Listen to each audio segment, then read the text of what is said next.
Hello guys, welcome to Phoenix What If. So in this video, we will see, what if Naruto was reborn as the son of Gilgamesh in the Fate verse and fell in love with Artoria Pendragon. If you enjoy these kinds of stories, don't forget to show us some love by hitting the like button and subscribing to the channel. Your support means the world to us. Now, let's start the story. Chapter 1, The Golden Sun of Uruk. The sun over Uruk was an oppressive, molten weight. It beat down upon the grand ziggurat, baking the clay bricks until the very air shimmered, distorting the view of the sprawling city below. From this height, the world was a testament to his father's will, a perfectly ordered tapestry of gridded farmland fed by the silver artery of the Euphrates, Mar.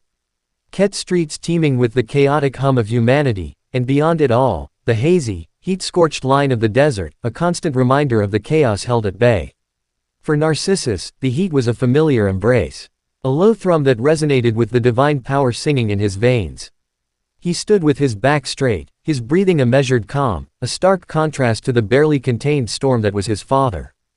Gilgamesh, the king of heroes, paced the rooftop garden, his golden armor scattering the sunlight with every arrogant stride. He was a being of pure, unadulterated presence, a hurricane of pride and power compressed into a human form. Again, he commanded. The word was not loud, but it carried an authority that could make mountains weep. He gestured with a dismissive flick of his wrist. A dozen shimmering ripples of golden light bloomed in the air around Narcissus. From their depths, a volley of legendary weapons emerged, swords, spears, axes, each a masterpiece of forgotten craftsmanship. Each trailing a history of slaughter.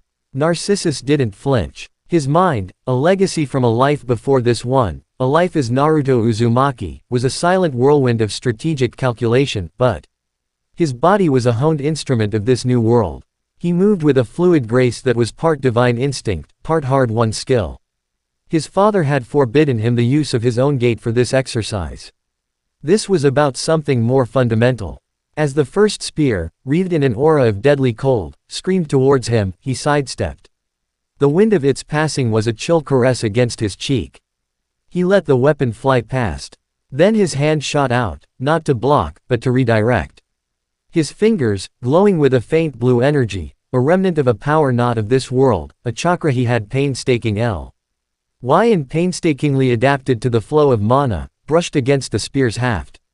The weapon, a projectile of certain death, wobbled violently. Its trajectory shattered, and it clattered harmlessly against the sun-bleached stones. He moved through the storm of steel like a dancer in the heart of a hurricane, a blur of white and gold against the static grandeur of the ancient city. He used the ornate pommel of a descending longsword to parry a scythe, the flat of a broadex to deflect a spear aimed at his heart. His movements were economical, precise, a symphony of conservation. He was not a brute who met force with greater force. He was a warrior, and there was a difference. He could feel his father's crimson gaze upon him, a critical, analytical weight. Gilgamesh was not looking for a display of raw power. He could provide that in world-ending abundance. He was looking for the spark of ingenuity, the flash of brilliance that separated a true king from a mere conqueror. The final weapon, a massive, ornate halberd that vibrated with contained rage, descended with crushing finality. Narcissus met it head-on. He dropped to one knee, his palms slamming against the stone floor. A complex array of glowing blue seals. A fusion of fuinjutsu from his past life and the magical runes of this era, spread out in a shimmering circle around him. The halberd struck the barrier not with a clang of metal, but with a dull, resonant thump. Its terrifying momentum was absorbed, swallowed, and dissipated by the intricate web of energy. The weapon hung in the air for a heartbeat, suspended and defeated. Before falling to the ground with a resounding clamor that echoed across the rooftop. Silence descended, broken only by the distant, muted roar of life from the city below. Narcissus rose, brushing a thin sheen of dust from his white tunic. He met his father's gaze without a trace of fear. "Your technique is adequate," Gilgamesh conceded, the words tasting like ash in his mouth. It was the closest he would ever come to a compliment. He finally stopped his pacing, his arms crossed over his chest plate. "You rely too much on those sigils of yours. A true king dominates, he does not merely defend. A true king also preserves his strength for the battles that matter," Narcissus replied, his voice calm and even, a quiet river against his father's raging sea. To expend immense power a simple training exercise is wasteful. It is unkingly. A flicker of something, surprise, perhaps even a grudging sliver of pride, crossed Gilgamesh's face before it was ruthlessly suppressed, replaced by his usual arrogant smirk. You have a mongrel's tongue, but the sentiment is not entirely without merit. However, you forget your place. You are the son of the king, not the king himself. Your purpose is to be an extension of my will, a flawless instrument of my treasury. Narcissus felt the familiar, dull sting of his father's words. It was a constant refrain, a gilded cage. He was a prince, yes, but he was also a tool. A weapon to be wielded. He had his father's divine blood, but not his father's memories of a time when the gods walked the earth. He had his own memories, of a different life, a different world. Of comrades who were family, of a village he had sworn to protect. Those memories were the bedrock of his strength, but also the source of his greatest internal conflict. I am your son, Narcissus said. His gaze unwavering. But I am not your echo. My path will be my own. Gilgamesh laughed, a sound like the grinding of tectonic plates. An amusing notion. But ambition, without power, is merely a child's fantasy. And all the power you possess, you owe to me. He gestured to the sky, and the golden ripples of the gate of Babylon appeared, not a dozen this time, but 1,000. 1,000,000 portals to his infinite treasury. The sheer pressure of that much condensed history and power was suffocating, a declaration of his absolute, undeniable supremacy. Narcissus did not back down. He simply stood his ground. A lone figure against the backdrop of his father's overwhelming might. He knew this dance well. It was a test, a constant, unending test of his will. He had to be strong enough to earn his father's respect, but not so strong as to be seen as a rival. It was a line as thin as a razor's edge. The suffocating tension was broken by the arrival of a courtier, A.M. and who scurried onto the rooftop with a palpable aura of fear, his head bowed so low his nose nearly scraped the stones. My king, he stammered, not daring to meet Gilgamesh's gaze. A message, a mag-ical disturbance of significant magnitude has been detected. In the Far East, in the land of the rising sun. Gilgamesh's interest was piqued, the display of power forgotten. He dismissed his gate with a casual wave of his hand. And the oppressive weight on the air vanished. Specify. A convergence of ley lines, my king. A ritual of immense power is beginning. The mages of that land call it a Holy Grail War. A contest for an artifact they believe can grant any wish. Gilgamesh scoffed, the sound dripping with contempt. A wish? How pathetically mortal. A cheap imitation of my own omnipotence. It is beneath my notice. He turned his back on the courtier, his gaze sweeping over his city, his prized possession. Father, Narcissus interjected, seizing the opportunity. Perhaps it would be prudent to investigate. An artifact of such power, in the hands of lesser beings, could prove disruptive. Gilgamesh turned to him, a calculating glint in his crimson eyes. He saw the barely concealed eagerness in his son's posture. The desire for a real challenge, for a chance to prove himself on his own terms, away from the suffocating shadow of the ziggurat. You wish to go, don't you? He purred. You wish to test yourself against these mongrels and their baubles. I wish to serve the interests of Uruk, Narcissus replied, choosing his words with the precision of a surgeon. And to ensure that no threat to your rule is allowed to fester. For a long moment, Gilgamesh simply stared at him, the silence stretching taut. Then, a slow, predatory smile spread across his face. Very well. Go, then. Go and see for yourself the folly of this degenerate age. Show these pathetic insects the meaning of true power. But do not disappoint me, my son. The consequences of failure would be severe. He did not need to elaborate. Narcissus understood. This was not a request, it was a command. And it was the chance he had been waiting for. A chance to step out of his father's shadow, to forge his own legend. I will not fail, Narcissus said, his voice ringing with a conviction that was entirely his own. The transition was jarring. One moment, he was breathing the dry, familiar air of Mesopotamia, the next, the cool, damp air of a Fuyuki city night filled his lungs. He stood on the flat roof of a skyscraper, a silent sentinel overlooking a world utterly alien to the one he had just left. Below him, the city was a vibrant, chaotic tapestry of light and sound, rivers of red and white taillights, glowing towers of glass and steel, a ceaseless, electronic hum. It was a world that had outpaced Uruk by millennia, yet felt strangely hollow. He had traveled through a temporary gate his father had opened, a journey that had taken mere moments but had crossed an ocean of time. He closed his eyes, extending his senses, feeling the flow of mana in the air. The city was saturated with it, a thrumming, palpable energy that spoke of hidden power and ancient rituals. He could feel the faint, distant echoes of other powerful beings, the ripples of their magical signatures crossing the city like unseen currents. The war had already begun. He was no longer in the simple tunic of his Urukian home. He had manifested a more practical, modern attire from his own personal treasury, a smaller, more specialized version of his father's gate, containing items he had created or collected himself.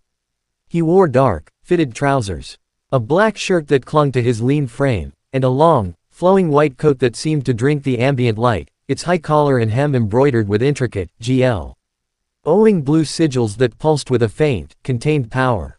He was a figure of stark contrast against the neon-drenched backdrop of the modern city, a being of another time, another world. His first night was one of observation. He moved through the city like a phantom, his presence masked by a subtle application of his unique energy, a cloak of misdirection woven from chakra and mana. He witnessed a brief, brutal skirmish in a deserted alleyway between a hulking, monstrous figure whose roars were more beast than man, and a lithe, red-clad warrior wielding two short spears. The clash was a whirlwind of steel and mana, a dance of death that leveled a portion of the alley in a matter of seconds.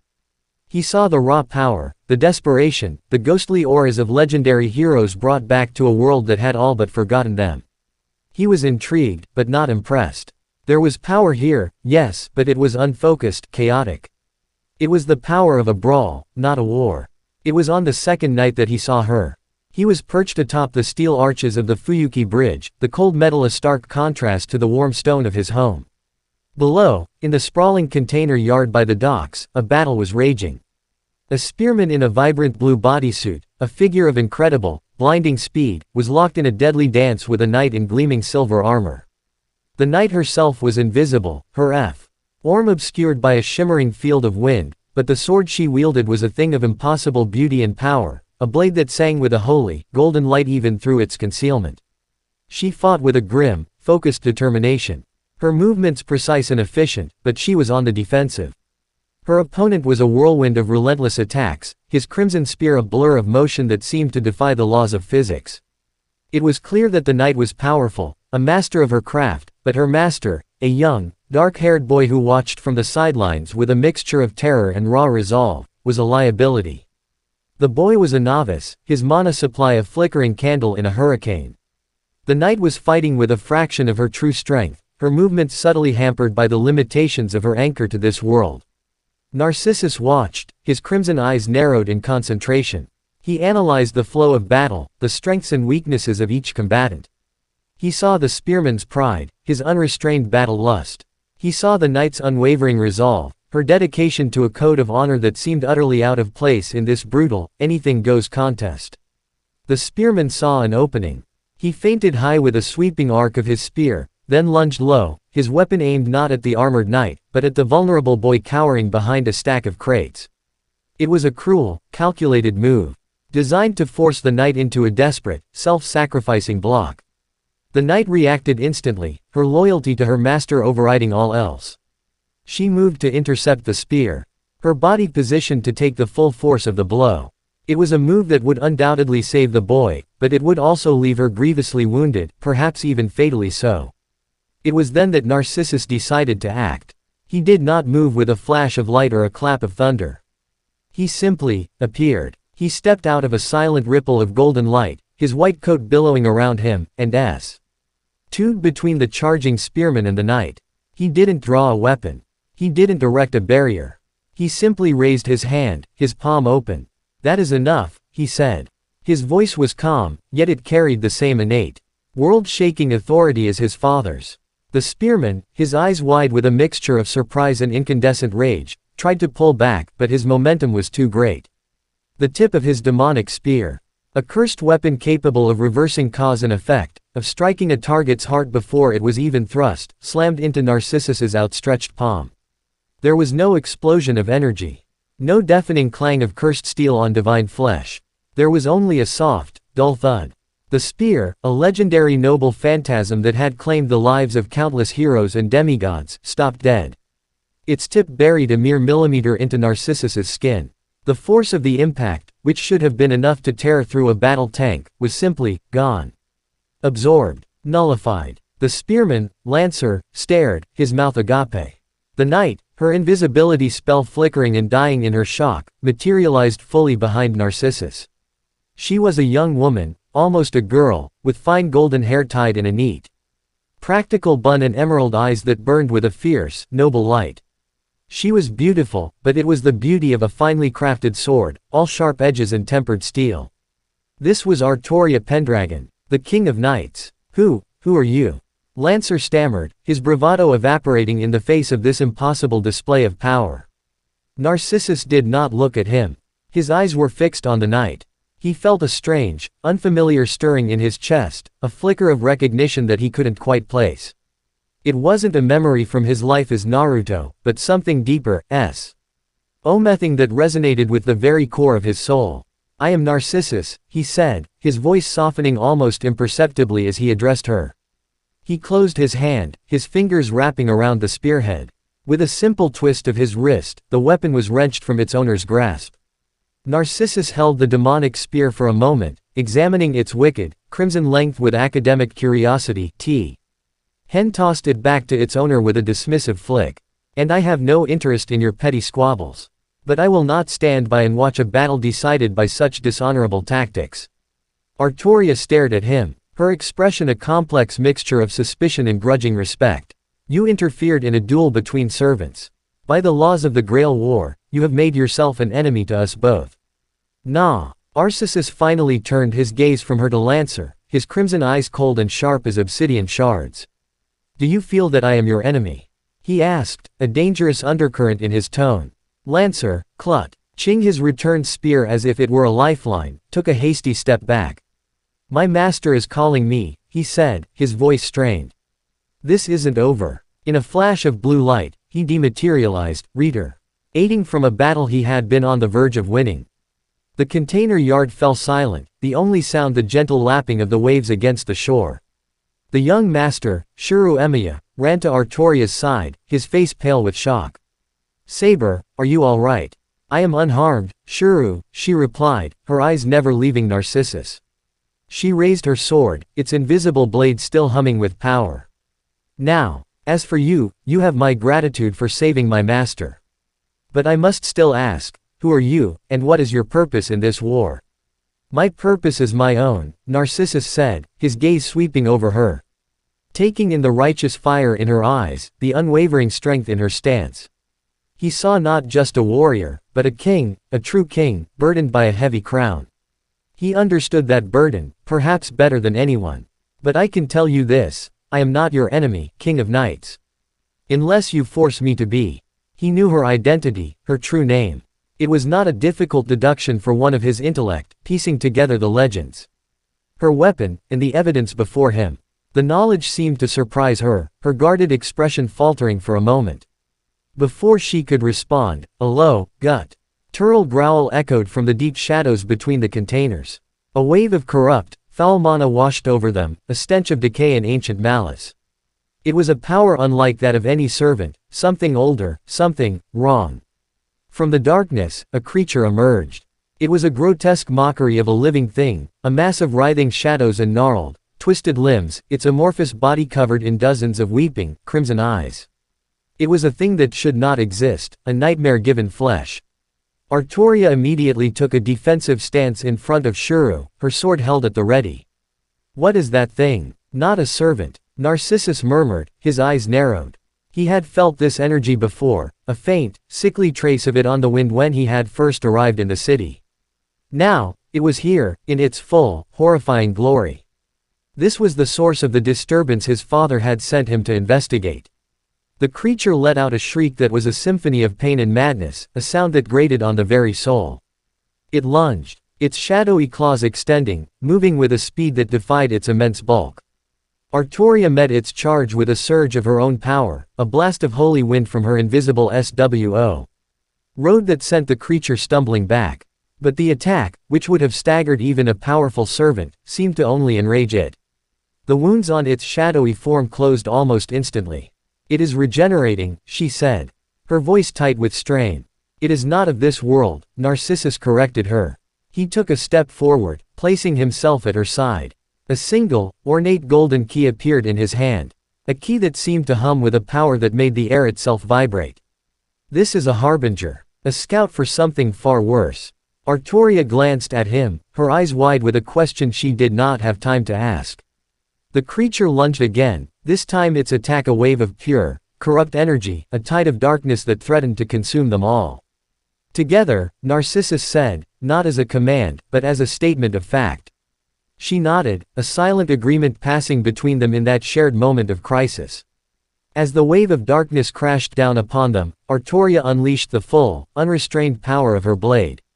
For the first time, the wind that had concealed it fell away, revealing a sword of breathtaking beauty, a golden and blue blade that shone with the light of a dying star. "Excalibur!" she cried, and a wave of pure, holy light erupted from the sword, a torrent of energy that met the tide of darkness head-on. At the same moment, Narcissus inserted the golden key into the air in front of him.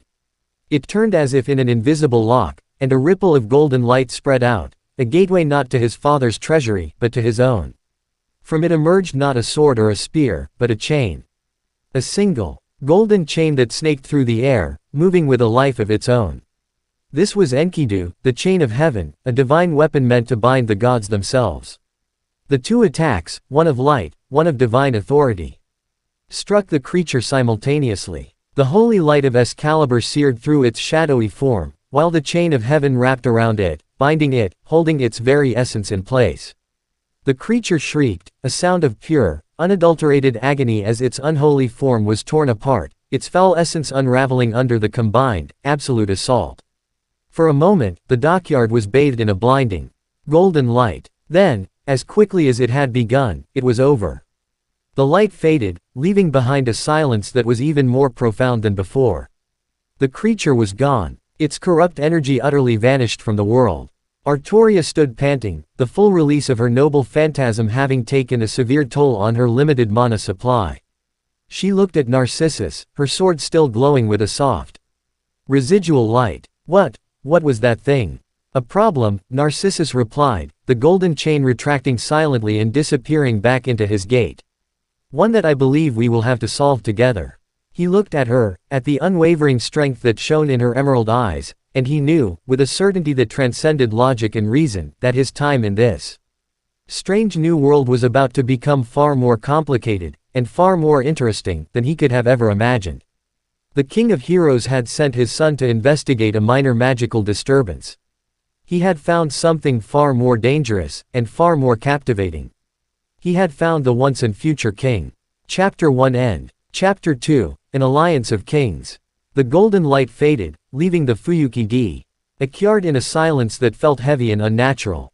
The air, once thick with the stench of corruption, was now clean, scoured by the holy power of Excalibur and the divine authority of Enkidu. Artoria stood breathing heavily. The magnificent sword still grasped in her hands, though its celestial glow had dimmed. The full release of her noble phantasm, a last resort she had been forced to use far too early, had drained her reserves to a critical low. Her connection to Shuru, a flickering, unsteady thing, could barely sustain her physical form.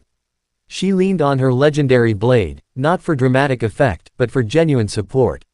Shuru rushed to her side, his face a mask of concern. "Saber, are you okay? You look pale." "I am depleted, master," she admitted, her voice a strained whisper. "But I will recover." Narcissus, by contrast, stood as if he had merely been observing the weather. The gate behind him had vanished, the golden key dissolved into motes of light.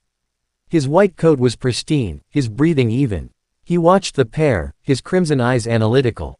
He saw the knight's exhaustion, the master's panicked inexperience. This was not a partnership that could survive the trials ahead. Not as they were. "Your master is a poor conduit," Narcissus stated, his tone matter of fact, not cruel. "His magical circuits are undeveloped. To unleash your full power is to risk your own dissolution."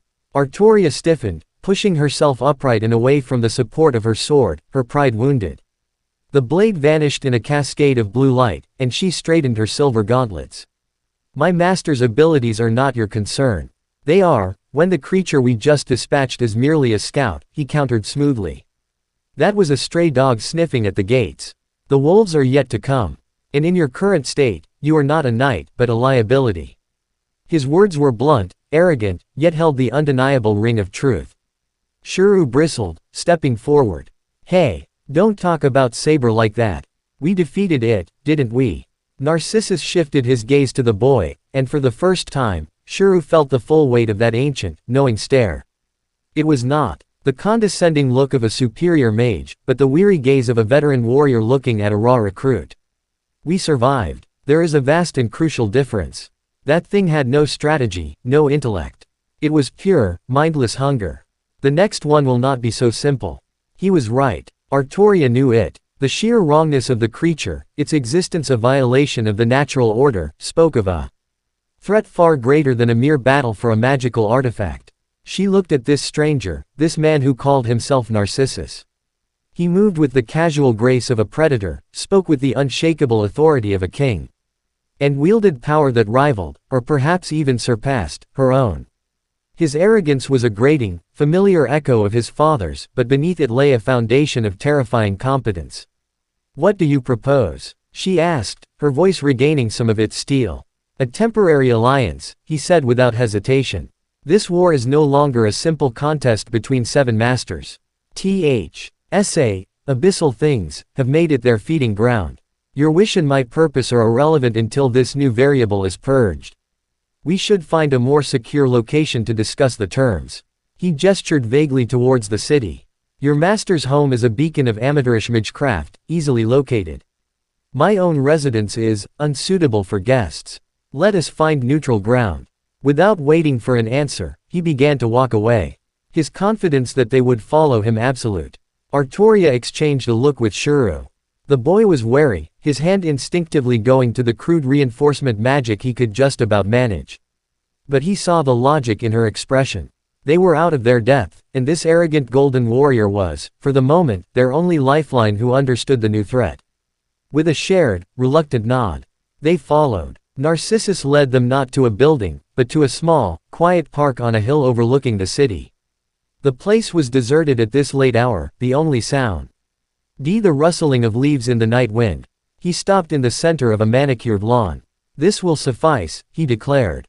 He raised a hand, and the blue sigils on his coat flared with a soft light. A circle of the same runes spread out from his feet, sinking into the grass and vanishing, leaving no trace. Yet, the air within the circle immediately changed. The sounds of the city muted, the oppressive feeling of being watched by other servants faded, and a sense of profound stillness settled over them. He had erected a bounded field, a powerful one, with the ease of someone shrugging on a coat. Artoria's eyes widened slightly. The complexity and strength of the field were immense, woven with a skill that spoke of centuries of practice, yet he had cast it in an instant, without an incantation. Now, Narcissus said, turning to face them, his arms crossed. We can speak freely. The first term of any alliance is transparency. So, tell me, King of Knights. What is your wish? What desire is so powerful that you would cast aside your eternal rest to fight in this squalid contest? The question was direct, personal. Artoria was taken aback by its bluntness. She had expected a discussion of strategy, of dividing territories. Not an interrogation of her soul. My wish is for the salvation of my country, she answered, her voice firm, reciting the vow that had become the core of her being. I wish to return to the moment of my selection, to undo my mistake, and allow another, more worthy person to draw the sword and lead Britain to a brighter future. She spoke with the conviction of a martyr, the deep, unshakable belief that her life, her reign, had been a catastrophic failure. Shuru nodded in support, his expression one of pure admiration for her noble sacrifice. Narcissus was silent for a long moment. He did not seem impressed. He seemed disappointed. What a profoundly foolish wish, he said, his voice quiet, yet every word landed like a physical blow. Artoria's composure, so carefully maintained, shattered. How dare you? She snapped, her emerald eyes flashing with anger. You know nothing of my struggles, of my people's suffering. I know the nature of kingship, Narcissus retorted, his voice rising to meet hers, laced with a cold, cutting authority. I know that a king bears the weight of their era. They live for their people, they fight for their people. And they accept the consequences of their reign. To wish to undo it all. To erase the choices you made, the battles you fought, the very history your people lived. It is not salvation you seek, Artoria Pendragon. It is an escape. A coward's abdication of responsibility. I failed them, she cried, the words torn from the deepest, most wounded part of her soul. The stoic king was gone, replaced by a guilt-ridden girl. Camelot fell. I watched my knights die, my city burn. If I had been a better king, a different king, then it would have been a different story, Narcissus interrupted, stepping closer. His crimson eyes boring into hers. But it would not have been your story. And the loyalty, the love, the sacrifices your knights made for you, the king they chose to follow, would all be rendered meaningless. Your wish is an insult to their memory. You would spit on their graves and call it salvation. Each word was a precise, devastating strike against the foundations of her existence as a servant. She flinched as if he had physically struck her. Shuru, seeing her distress, finally found his voice. Stop it. You have no right to judge her. Saber is a hero who fought to protect everyone. Narcissus barely glanced at him. A hero who protects people does not seek to invalidate their very lives. A true king accepts their failures, learns from them, and carries that weight so that the future might be better. They do not run back to the start and demand a second chance because the first one was too hard. His words hung in the air, cold and heavy. He spoke with a conviction that was absolute, forged not in theory, but in the crucible of experience. He was channeling the harsh lessons of Gilgamesh, but tempering them with the empathy of Naruto Uzumaki. He had seen what it meant to carry the weight of a village. To accept loss and still move forward. He saw in her the same desire to protect, but twisted by regret into a self-destructive obsession. Suddenly, Narcissus froze. His head snapped to the side. His entire demeanor shifting in an instant from that of a philosophical antagonist to a lethal hunter. His eyes narrowed, focused on a point in the far distance, beyond the park, beyond the buildings. We are being watched, he whispered, the words a wisp of cold air. Artoria and Shuru tensed, their argument forgotten. They scanned the perimeter, sensing nothing. Where? Artoria asked, her instinct screaming, but her senses finding no purchase. There, Narcissus said. He raised his hand, and the golden key reappeared, gleaming in the moonlight. He did not summon a gate. Instead, he simply pointed a single finger towards a distant rooftop. From the tip of his finger, a thin, almost invisible needle of pure golden energy shot forth. It made no sound, left no visible trail. It simply crossed the vast distance in less than a heartbeat. Miles away, on the roof of the Fuyuki Hyatt Hotel, a small, crab-like creature made of the same shadowy, corrupt substance as the beast from the docks, froze in the middle of scribing a teleportation rune. Its many red eyes swiveled, but it was too late. The golden needle pierced its central eye, and the creature dissolved into black dust. Its warning unsent. The action was so swift, so precise, so utterly effortless, that Shuru and Artoria could only stare. He had sensed a hostile presence miles away and eliminated it with a casual gesture. Before they were even aware of its existence. The sheer, overwhelming gap in their abilities was laid bare. The tension of their argument dissipated, replaced by the cold reality of the new threat. The creatures were not just mindless beasts, they were scouts. They were coordinated. Narcissus lowered his hand, his expression grim. The Grail War is a sideshow. A distraction. The true enemy are these abyssal invaders and whatever dark god sent them. I do not care about your wish-granting bauble when a genuine threat to this world is emerging. He turned back to them. His earlier condemnation of her wish set aside, replaced by cold pragmatism. I will make my offer again. My resources and my power are, for all intents and purposes, limitless. Your blade, King of Knights, is a beacon of righteous strength, one of the few things I have seen in this era that could be truly effective against them. Together, we can investigate this infestation and purge it. Apart, we will be hunted and picked off while we squabble over a cup. Artoria looked at Shuru, then back at Narcissus. His words about her wish still stung, a deep and painful wound to her pride and purpose. But he was right. The sight of that second creature, a spy, confirmed his assessment. Her personal quest for salvation was meaningless if the world itself was consumed. She was a king before she was a woman. And a king's first duty was to protect the innocent. I accept your terms, she said, her voice formal and cold. This will be an alliance of convenience, to deal with this new threat. Once it is eliminated, we are enemies once more. She extended a gauntleted hand. Do we have an accord? Narcissus looked at her offered hand, then met her gaze. A faint, knowing smile touched his lips. He did not take her hand. An accord between kings does not require such mortal pleasantries, he said. It is sealed by our shared purpose. Let us begin. He turned and strode to the edge of the bounded field, looking out over the sleeping city. An uneasy, unspoken truce had been forged. They stood together on the quiet hilltop, three figures bound by a common enemy, the son of the first hero, his heart a strange mix of two worlds. The once and future king, her noble wish now a source of bitter conflict, and the novice magus, caught between two forces of nature. The rift between them was vast, a chasm of ideology and pride. But for now, their gazes were fixed on the same growing darkness. The war for the Holy Grail had just become infinitely more dangerous. Chapter 2 End. Chapter 3, The Abyssal Nest. The bounded field dissolved with an imperceptible sigh, and the muted sounds of Fuyuki City rushed back in, a jarring return to reality. The uneasy truce hung between them, fragile as spun glass. Artoria's pride was a raw, open wound, smarting from Narcissus's verbal vivisection of her deepest convictions. Yet, the cold, undeniable truth of the new threat forced her to swallow her anger.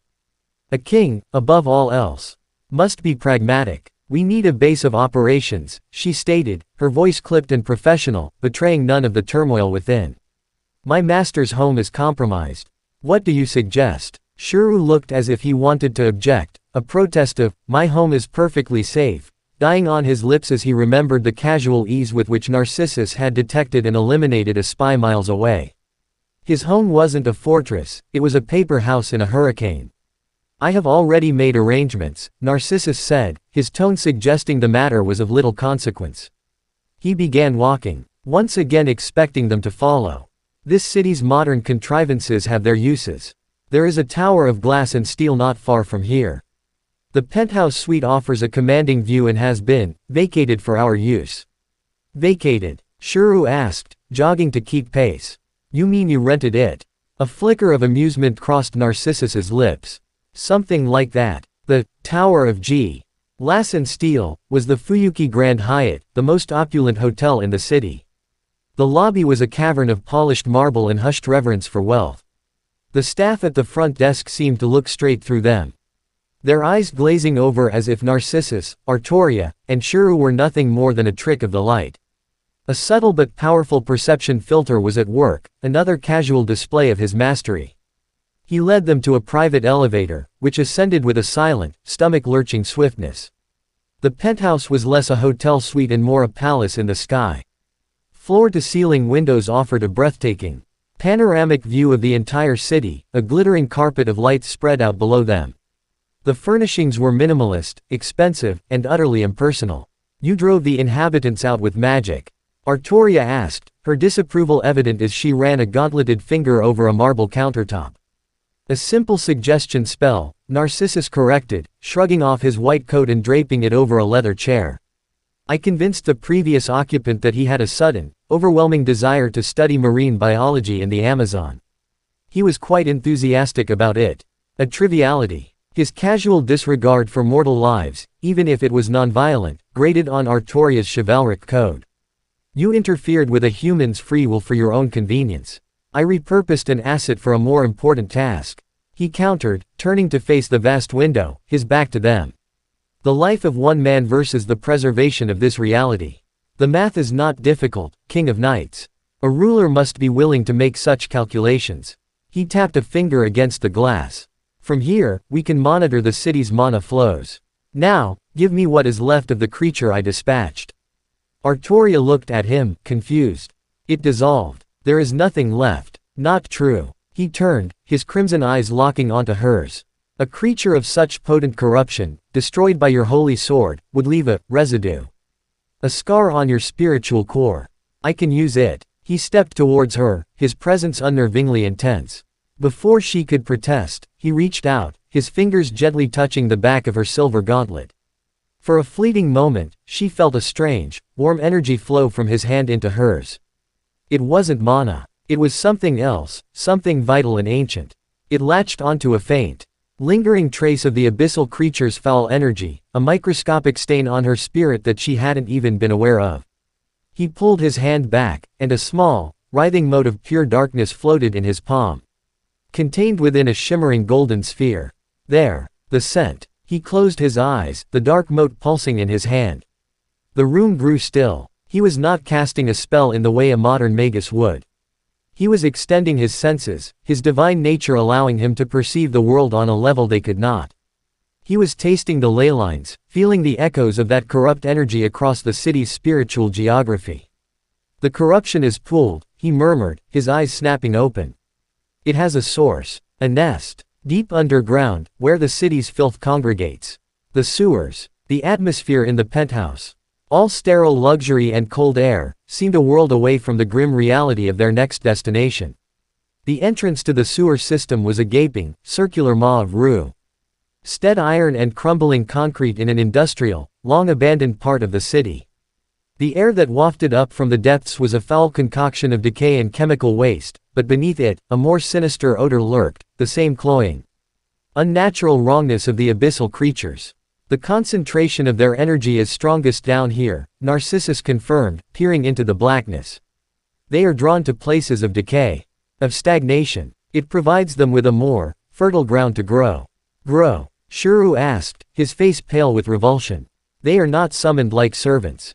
They are seeded. They are an infestation, Narcissus explained, dropping down into the tunnel with a soft thud. Artoria followed, her armored boots splashing in the inches of murky water. Shuru, grimacing, brought up the rear. The tunnels were a labyrinth of oppressive darkness, the only light coming from a faint golden glow that Narcissus emitted, a personal luminescence that cast long, dancing shadows. The walls were slick with grime and something else, a pulsating, black, vein-like substance that seemed to be growing out of the concrete, throbbing with a faint, sickly red light. They are terraforming, Narcissus said, his voice echoing in the confined space as he touched one of the veins. It recoiled from his divine energy, changing the very environment to suit their nature. This entire network is becoming part of their hive. As they moved deeper, the air grew colder, the sense of malice more potent. They passed side tunnels where half-formed abyssal things twitched and writhed, malformed sacks of shadow and eyes that were not yet viable. It was a horrifying, biological process. They finally reached a vast, central cistern, a cavernous chamber where dozens of tunnels converged. In the center of the room, the source of the infestation was clear. A pulsating, tumorous mass of the black, veined tissue clung to the ceiling, a grotesque heart for this underground nest. And guarding it were a dozen of the shadowy, multi-limbed creatures they had fought before. But they were not alone. Standing before the pulsating heart was a new entity. It was larger than the others, its form more defined. It stood on two legs. Its body a nightmare of sharpened, chitinous plates and shadowy muscle. It had a distinct head, with a crown of jagged horns, and its multiple red eyes burned not with mindless hunger, but with a cold, malevolent intelligence. In one of its clawed hands, it held a crude, jagged spear carved from the same black, corrupt material. This was the Alpha. The moment they entered the chamber, every creature snapped to attention. The Alpha let out a low, guttural hiss, and the smaller creatures fanned out, their movements no longer random, but a coordinated, flanking maneuver. Shuru, stay back, Artoria commanded, her invisible sword appearing in her hands with a rush of wind. Do not engage. Saber, the large one is the commander, Narcissus said, his tone calm, almost academic. The lesser ones are a distraction. Eliminate the head, and the body will fall. The smaller creatures charged, a wave of shrieking shadows and gnashing claws. Artoria met them head-on, a blur of silver and blue. She was a whirlwind of steel, her blade cleaving through the shadowy forms. Each strike from her concealed sword released a burst of holy energy that made the creatures sizzle and dissolve. But for every one she cut down, two more seemed to take its place, their attacks relentless, coordinated, forcing her to remain purely on the defensive to protect Shuru. Shuru, unwilling to be useless, braced his feet. Trace, on. He yelled, a bead of sweat tracing a path down his temple. A crude, slightly misshapen black sword appeared in his hand. It was a pale imitation of a real blade, but it was something. One of the creatures, seeing an opening, broke from the main fray and lunged at him. Before the creature could reach him, a golden chain shot out from beside Shuru, apping around the beast's middle and crushing it into nothingness. Narcissus hadn't even looked in his direction. His eyes were fixed on the Alpha, who had been observing the battle, testing their defenses. Your tenacity is admirable. If foolish, Narcissus said to Shuru without turning. Stay behind me. The Alpha seemed to decide the time for observation was over. It pointed its spear at Artoria, who was bogged down by the sheer number of lesser beasts. A bolt of pure, corrosive darkness shot from the spear's tip. Artoria twisted, bringing her sword up to block, but the attack was faster than she anticipated. The bolt struck her pauldron. The holy blessing on her armor flared, deflecting the worst of the attack, but the sheer force of it sent her stumbling back. The silver metal where the bolt had struck was blackened and sizzling, the abyssal energy eating away at the divine protection. Seeing its leader's attack succeed, the pack surged, pressing their advantage, giving Artoria no room to breathe. King of Knights. Narcissus's voice cut through the chaos. The small fry are beneath you. Break their line and engage the Alpha. I will handle the rabble. As he spoke, a dozen Elden ripples appeared in the air around him. But what emerged was not a volley of swords. It was a barrage of shields of every shape and size, round hoplons, towering scuta, ornate kite shields. They shot forward, not as weapons, but as battering rams, slamming into the pack of smaller creatures, breaking their formation and sending them flying. The shields then hovered in the air, forming a defensive perimeter around Shuru, boxing him into a safe zone. The move was so unexpected, so perfectly strategic, that it gave Artoria the opening she needed. With the pressure relieved, she charged, her invisible sword aimed directly at the Alpha's heart. The Alpha met her charge, its black spear clashing with her holy blade. The sound was not the ring of steel, but the shriek of two opposing realities grinding against each other. The duel was ferocious. Artoria was the superior swordsman, her technique honed over a lifetime of battle. But the Alpha was unnaturally strong and fast, its corrupt energy weakening her with every blocked blow. Narcissus, meanwhile, dealt with the scattered lesser creatures with contemptuous ease. Golden portals opened and closed, launching single, precise shots. A spear to pierce a head. An axe to sever a limb, a blade that pinned a beast to the wall. It was a brutally efficient, almost surgical extermination. The Alpha, realizing it could not defeat Artoria in a direct confrontation, suddenly disengaged, leaping back with impossible speed. It raised its spear, not at Artoria, but at the weakest link in the chain, the golden cage of shields protecting Shuru. It was a feint. Artoria knew it, but her instincts, her sworn duty to protect her master, screamed at her to react. She moved to intercept, to place herself between the threat and Shuru, just as she had done on the docks. It was the exact scenario Narcissus had berated her for, and she was falling for it again. The Alpha's red eyes gleamed with cunning. As Artoria moved, it changed its target mid-attack. The spear tip now aiming for her exposed side. It had baited her. Time seemed to slow. She knew she couldn't recover in time. The spear of corruption flew towards her. And then the world exploded in golden light. Narcissus appeared directly in the spear's path. He hadn't moved, he had simply been there. He didn't block it. He didn't dodge it. He let the spear impale him straight through the shoulder. The sound was a sickening squelch. The Alpha hissed in triumph, but its victory was short-lived. You have touched a king with your filth, Narcissus said, his voice dangerously low. He looked down at the spearhead protruding from his chest, his expression one of pure, divine fury. For that, the only absolution is annihilation. He grabbed the spear's shaft with one hand. With the other, he reached into a golden gate that opened behind him. He drew forth a sword that was not a sword. It was a cylindrical, drill-like blade of crimson sections that rotated slowly, emitting a low, terrifying hum that sounded like the end of the world. Kaladbolg, he roared. He didn't swing the weapon. He fired it like an arrow. The spiraling sword warped space itself as it flew, twisting the very air into a vortex of destruction. It struck the Alpha dead center. There was no explosion. The creature simply unraveled. Its form was twisted, atomized, and erased from existence by the spatial distortion. The resulting shockwave vaporized the remaining lesser creatures and shook the very foundations of the sewer system. Silence. The grotesque heart on the ceiling shriveled, its red light dying, and fell to the ground with a wet slap, now just a mass of dead tissue. The battle was over. Narcissus stood with the black spear still embedded in his shoulder. He looked at it with annoyance, then pulled it out in a single smooth motion, tossing it aside where it dissolved into dust. The wound in his shoulder, grievous enough to incapacitate any servant, shimmered with golden light and sealed itself completely in a matter of seconds, leaving not even a scar. He turned to face Artoria, his crimson eyes burning with an unreadable emotion. She was staring at him, her expression a mixture of shock, awe, and a deep, unsettling confusion. He had taken a blow meant for her. He, the arrogant son of Gilgamesh who had called her a coward, had just shielded her without a moment's hesitation. He walked over to the dead heart of the nest, ignoring her stare. He knelt, plunging his hand into its inert mass, and pulled out a small, crystalline object that pulsed with a faint, dark light. The creature's core. They are learning, he said, his voice back to its usual calm, as if he hadn't just been impaled and hadn't just warped reality. He crushed the core in his hand, absorbing the information within it. His eyes widened almost imperceptibly.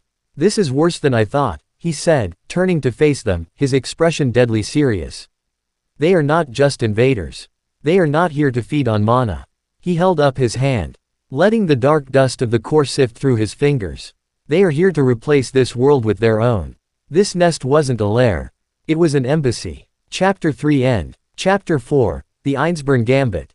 The teleportation seal deposited them back in the sterile luxury of the Hyatt penthouse with a faint sizzle of ozone. Shuru stumbled, his stomach churning from the disorienting spatial transfer, and braced himself against a marble table. Artoria remained on her feet, but the exhaustion from the battle and the subsequent revelations had settled deep into her bones. A weary weight on her spirit. The adrenaline had faded, leaving behind the cold, grim reality of their situation. The city outside glittered, oblivious. Narcissus, infuriatingly, seemed completely unaffected. He walked calmly to the panoramic window, his back to them, and stared down at the sprawling lights as if contemplating a chessboard. The silence in the room was thick with unspoken questions. With the memory of a black spear piercing golden flesh, and with the terrifying finality of his last words, this wasn't a lair. It was an embassy. Artoria finally broke the silence. Shish. He had replayed the moment a dozen times in her mind, the sequence of events that defied her understanding of this arrogant, godlike man. Her voice was quiet, stripped of its earlier anger, replaced by a raw, demanding curiosity. Why? Narcissus didn't turn. You will have to be more specific, King of Knights. I made a great many decisions in that sewer. All of them were correct. The spear, she clarified, stepping forward. Her armored boots making no sound on the plush carpet. The Alpha's attack on me. You took the blow that was meant for me. It was my mistake, I was baited by its feint. Why did you intervene? She expected a boast. She expected a lecture. She expected him to use the moment to further indebт her to him. What she did not expect was the cold, infuriating logic of his reply. He turned from the window, his crimson eyes holding hers. There was no warmth in them, no hint of gallantry. There was only the detached analysis of a master strategist. Because you were Tactica. Compromised by your sentimental devotion to your master, he stated flatly. Your injury would have crippled our primary offensive asset for an extended period. My injury, he gestured dismissively to his shoulder. The pristine fabric of his shirt showing no sign of the grievous wound it had recently suffered, was negligible. My healing capabilities are superior. Therefore, taking the blow myself was a calculated, efficient expenditure of resources to preserve our combat readiness. He had framed an act of clear self-sacrifice as a simple math problem. He had reduced a moment that felt significant. A moment where he had shielded her, to a cold, tactical transaction. It was more frustrating, more confusing, and somehow more insulting than any boast could have been. He was not claiming to be a hero. He was claiming to be a better calculator. So it was not to protect me. She pressed, a strange sense of disappointment warring with her indignation. It was to protect an asset. Precisely. He confirmed without a hint of irony. Your blade is invaluable against these creatures. Your judgment, however, appears to be a liability. The former must be protected from the consequences of the latter. Before Artoria could formulate a reply to that stunning piece of arrogance, Narcissus turned his attention away from her, the conversation apparently concluded in his mind. He walked to the center of the room, raised a hand, and a new object materialized from a golden ripple. It was not a weapon, but a complex, beautiful device like a celestial astrolabe, crafted from gold and shimmering crystal. It floated in the air, its interlocking rings beginning to rotate slowly. He opened his other hand, where a fine black dust, the last remnants of the Alpha's core, still lingered.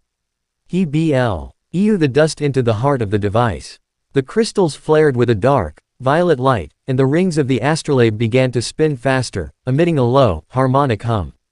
Intricate projections of art charts and what looked like complex mathematical equations filled the air around it. Shuru, having recovered his balance, stared in awe.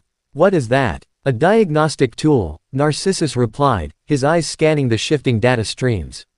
The core of that creature contained a frequency, a vibrational signature of the reality it came from. I am attempting to map its resonance, to track how and where its influence is spreading across this world's ley lines. If they are building embassies, they are not doing so at random. He was already working on the larger problem, his mind leagues ahead of their immediate survival. He was treating the abyssal invasion not as a series of monster attacks, but as a hostile geopolitical takeover on a metaphysical scale. His work was interrupted by a sudden, sharp chime that echoed through the penthouse. It was a sound of pure, crystallized mana. In the air before them, a shimmering magical crest formed, the intricate, snowflake-like symbol of the Einsborn family. From it, the voice of a young woman, formal and cold, spoke, not to their ears, but directly into their minds. To the unknown player who commands the gate, and to the fallen king of knights. My master, Ilyasvil von Einsborn, requests your presence at the Einsborn Chateau in the forest outside the city. She wishes to discuss the recent disturbances. Your immediate attendance is expected. The crest faded, leaving a lingering chill in the air. It was an invitation phrased as a royal summons. Shuru's reaction was immediate. It's a trap. The Einsborns are one of the 3 founding families of the Grail War. They're famous for being ruthless. We can't go. Artoria was more measured, her hand resting on the hilt of her invisible sword. To refuse a direct summons from a rival master is to show weakness. We would be marked as cowards, and they would likely attack us at a time and place of their choosing. It may be a trap, but it is also an opportunity for reconnaissance. They both looked to Narcissus, who had an expression of faint, regal amusement on his face. He had already dismissed the complex astrolabe, his attention now fully on this new development. The little snow princess is testing our mettle, he mused. She saw the surge of power from our battle in the sewers and wishes to measure the ones who could wield it. She is curious. And she is arrogant. He smiled, a thin, dangerous expression. It would be rude to disappoint her. A king does not hide from the challenge of a lesser noble. We will accept her invitation. His decision was final. He walked towards the door, pausing to look back at them. Besides, it is better to face a dragon in its lair, where you can learn its habits, than to wait for it to burn down your village. The Einsborn Chateau was a violation of nature. It was a slice of old-world Prussia, a Gothic fortress of white stone and dark spires, transplanted into the heart of a Japanese forest. A localized, unnatural winter clung to the estate, blanketing the ancient trees in a thick layer of snow and encasing the castle in a sheath of ice that glittered under the pale moon. The air was thick with ancient, powerful magic, so dense it felt like walking through water. They were met at the towering iron gates by a pair of maids in identical, severe uniforms. One had silver hair and a cold, professional demeanor, the other had dark hair and the silent, imposing presence of a bodyguard. Neither spoke. They simply turned and led the way, their footsteps silent on the snow-covered path. They were guided through opulent, echoing halls to a vast, throne-like room. The chamber was cold, dominated by a huge, crimson-carpeted dais upon which sat a single, ornate chair. And in that chair, looking impossibly small and out of place, was a little girl with silver hair and blood-red eyes. This was Ilyasvil von Einsborn. Her expression was one of childlike innocence, but her eyes held a chilling, ancient intelligence. And standing behind her chair, a monolithic shadow of raw power, was her servant. A giant of a man, his skin like granite, his muscles knotted cords of inhuman strength. He wielded a colossal slab of rock that was more a piece of a mountain than a sword. This was Berserker. The sheer pressure of his spiritual presence was suffocating, a promise of absolute destruction. Ilya smiled, a sweet, welcoming expression that didn't reach her eyes. "Welcome," she chirped, her voice like the tinkling of tiny bells. "I am Ilya. I am so glad you could make it.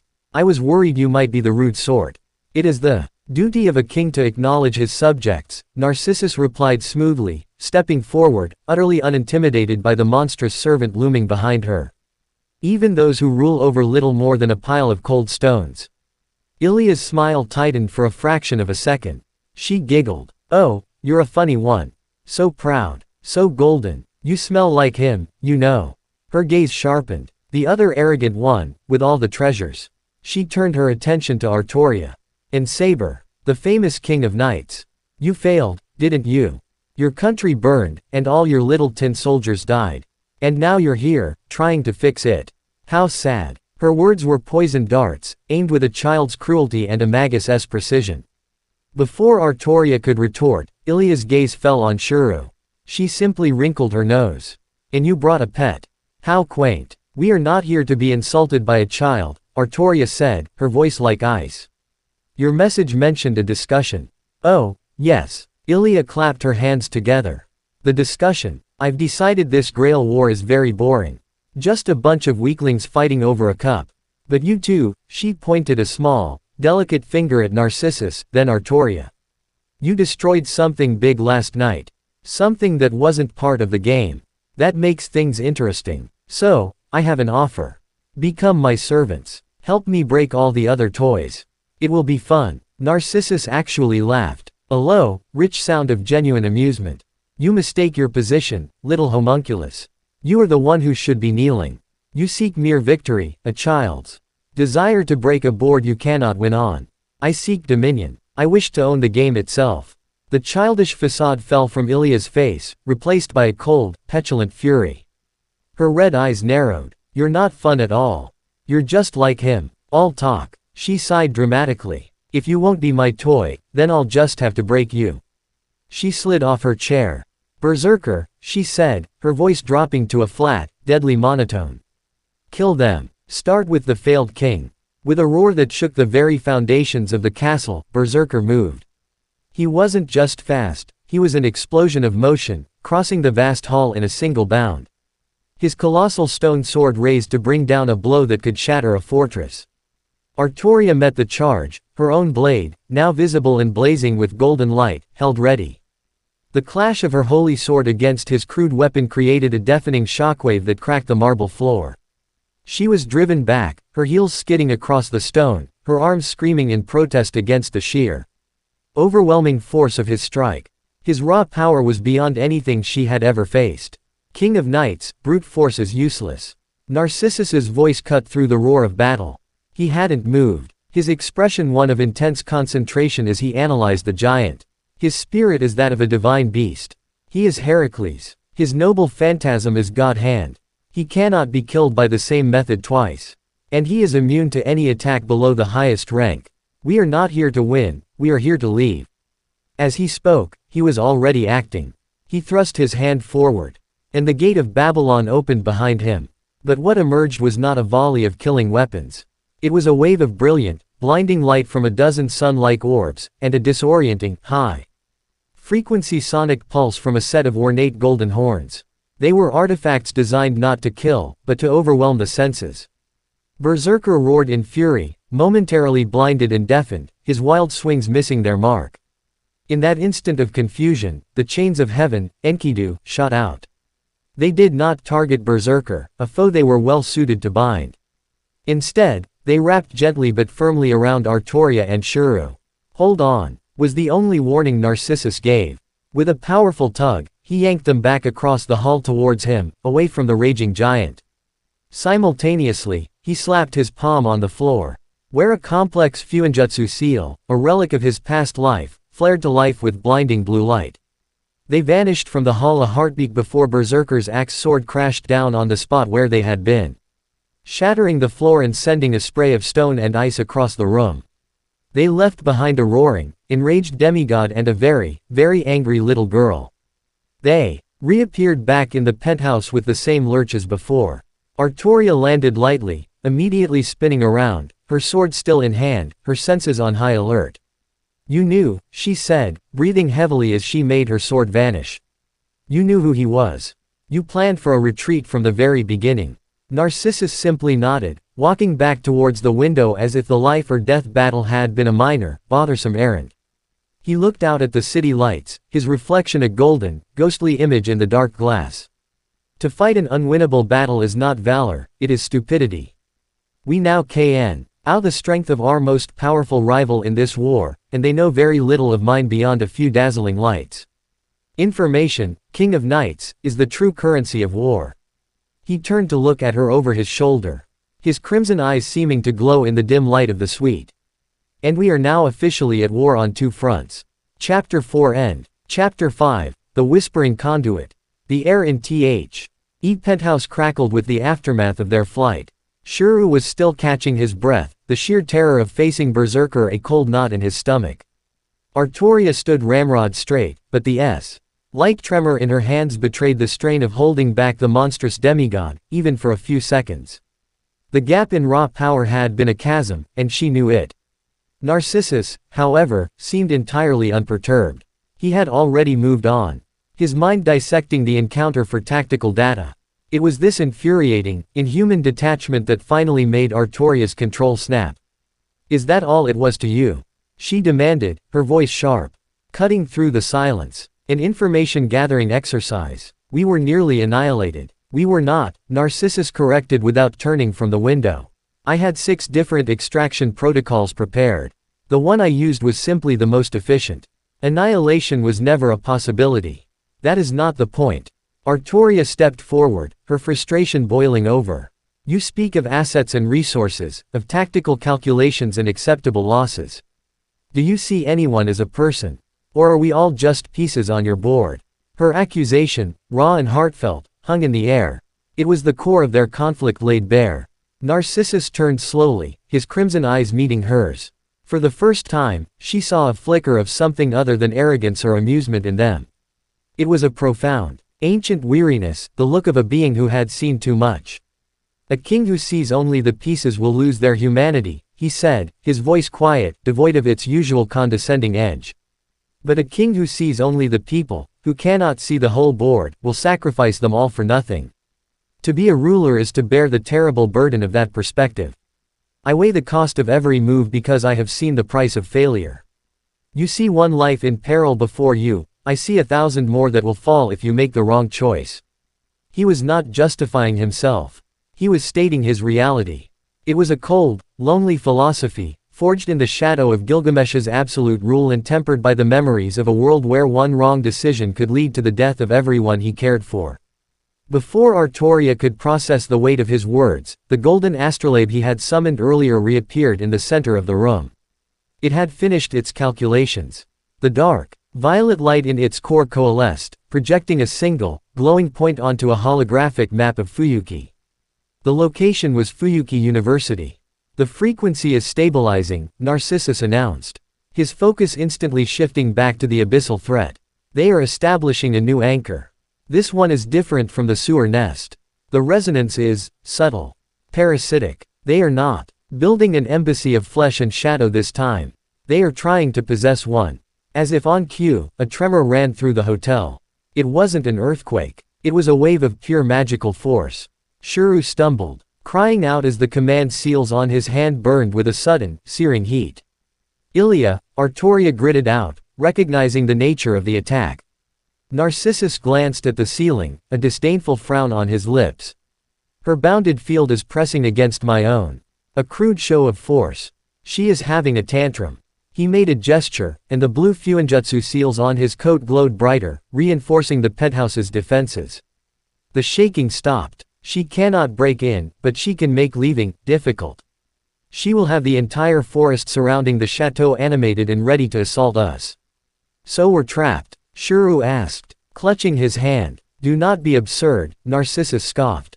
She has merely blocked the most obvious path. We will simply take another.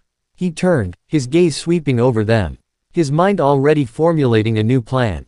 We are going to the university. Now, we will deal with the homunculus's pets along the way. Leaving the hotel was not a simple matter of taking the elevator. Narcissus led them to the rooftop helipad, where the wind whipped at their clothes under a cold, moonlit sky.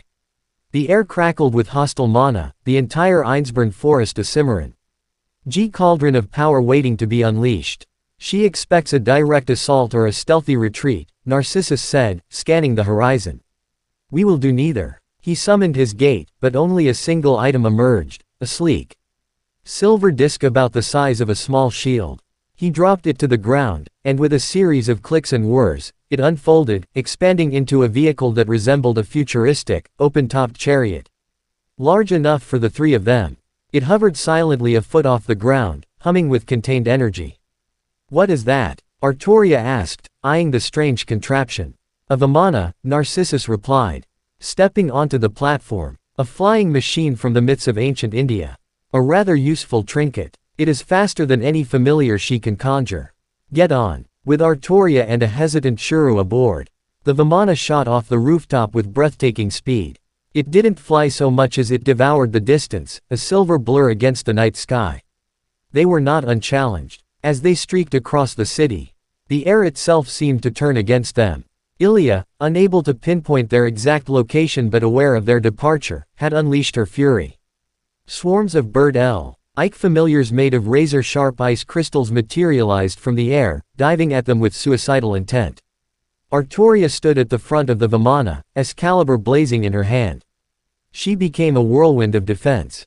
Her blade a golden arc that shattered the ice constructs into glittering dust before they could reach the craft.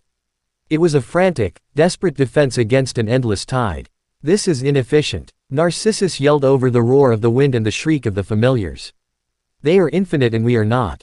We need to break their control signal. Shuru, huddled behind the other two, felt a surge of uselessness. He couldn't fight like them. He couldn't unleash devastating attacks. But as he watched the swarms, he noticed something. They weren't just appearing randomly. They air crystallizing into existence around specific points in the air. Anchors. The anchors. He shouted, pointing. They're forming from magical anchors. If we can destroy them, we can stop the swarm. Narcissus glanced at him, a flicker of surprise in his eyes. He followed Shuru's finger and saw it too. The boy is correct. His eyes are more perceptive than I gave them credit for. King of Knights, can your blade reach that far? Artoria saw the anchor point, a shimmering distortion in the air 100 meters away. It is too far to strike directly. Then lend me your power. Narcissus commanded. He opened a gate, and from it emerged a single, perfectly crafted golden arrow. He held it out, notching it onto an invisible bowstring. Focus the energy of your sword. Do not release it. Channel it into this arrow. Understanding dawned on Artoria. She raised Excalibur, but instead of unleashing its power in a wave, she focused its brilliant, holy light, funneling the immense energy down the length of her blade and into the golden arrow Narcissus held. The arrow began to glow with an intensity that outshone the moon, vibrating with the combined power of two legendary noble phantasms. Now, Narcissus roared, and released the invisible string. The arrow did not fly. It simply ceased to be there and reappeared at its target. The resulting explosion was not of fire, but of pure, silent light. A wave of golden energy washed over the sky, and every single ice familiar dissolved instantly, their connection to their master severed. The sky was clear. Narcissus guided the silent Vimana towards the university campus. He glanced back at Shuru. Your contribution was adequate. Coming from him, it was the highest praise. Fuyuki University was quiet, a collection of dark, silent buildings sleeping under the moonlight. But as they landed and stepped onto the campus green, the feeling of wrongness was immediate and profound. It was a psychic dead zone. The normal, ambient spiritual energy of the world was gone, swallowed by a creeping, oppressive silence. There was no malevolence, no overt hostility like in the sewers. There was just nothing. An emptiness that was more terrifying than any monster. The students, the staff, Shuru whispered, his eyes wide. What happened to them? Their spiritual essence is being siphoned, Narcissus said, his expression grim as he scanned the area. Slowly, gently, they are being turned into empty vessels, batteries to power the anchoring of the conduit. They moved through the silent campus, their footsteps echoing unnaturally. They saw people through the windows of the dormitories, sitting at desks or lying in beds, but they were all unnervingly still, their eyes open and vacant. The trail of null energy led them to the oldest building on campus, the library. Inside, the oppressive feeling was at its peak. In the center of the main reading room, they found the source. A man in a professor's tweed jacket stood with his back to them. His hands raised as if in supplication. He was surrounded by a vortex of swirling, shadowy energy, a miniature galaxy of darkness. The stolen spiritual essence of the entire campus was flowing into him, and from him, into a shimmering, tear-like rift in reality that hovered just above his head.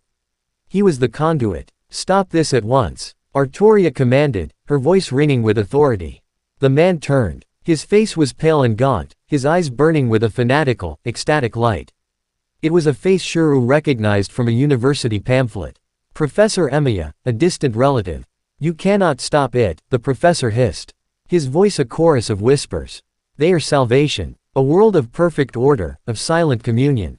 No more pain, no more conflict. We will all be one with the abyss." The shadowy energy around him lashed out, forming into sharp, semi-solid tendrils. Artoria charged, her sword ready. "He is still human. We must try to save him." She engaged the tendrils, her blade cutting through them. But they reformed as quickly as she could destroy them. It was a battle of attrition she couldn't win without using Excalibur, an attack that would annihilate the professor along with the corruption. "He is a lost cause," Narcissus stated, summoning a vicious-looking halberd from his gate. "His soul is forfeit. The most efficient solution is to eliminate the host." "No," Artoria yelled, parrying a dozen tendrils at once. "There must be another way. That is the thinking of a tyrant. It is the thinking of a pragmatist." Narcissus countered, preparing to throw his weapon. "Wait," Shuru's voice cut through their argument.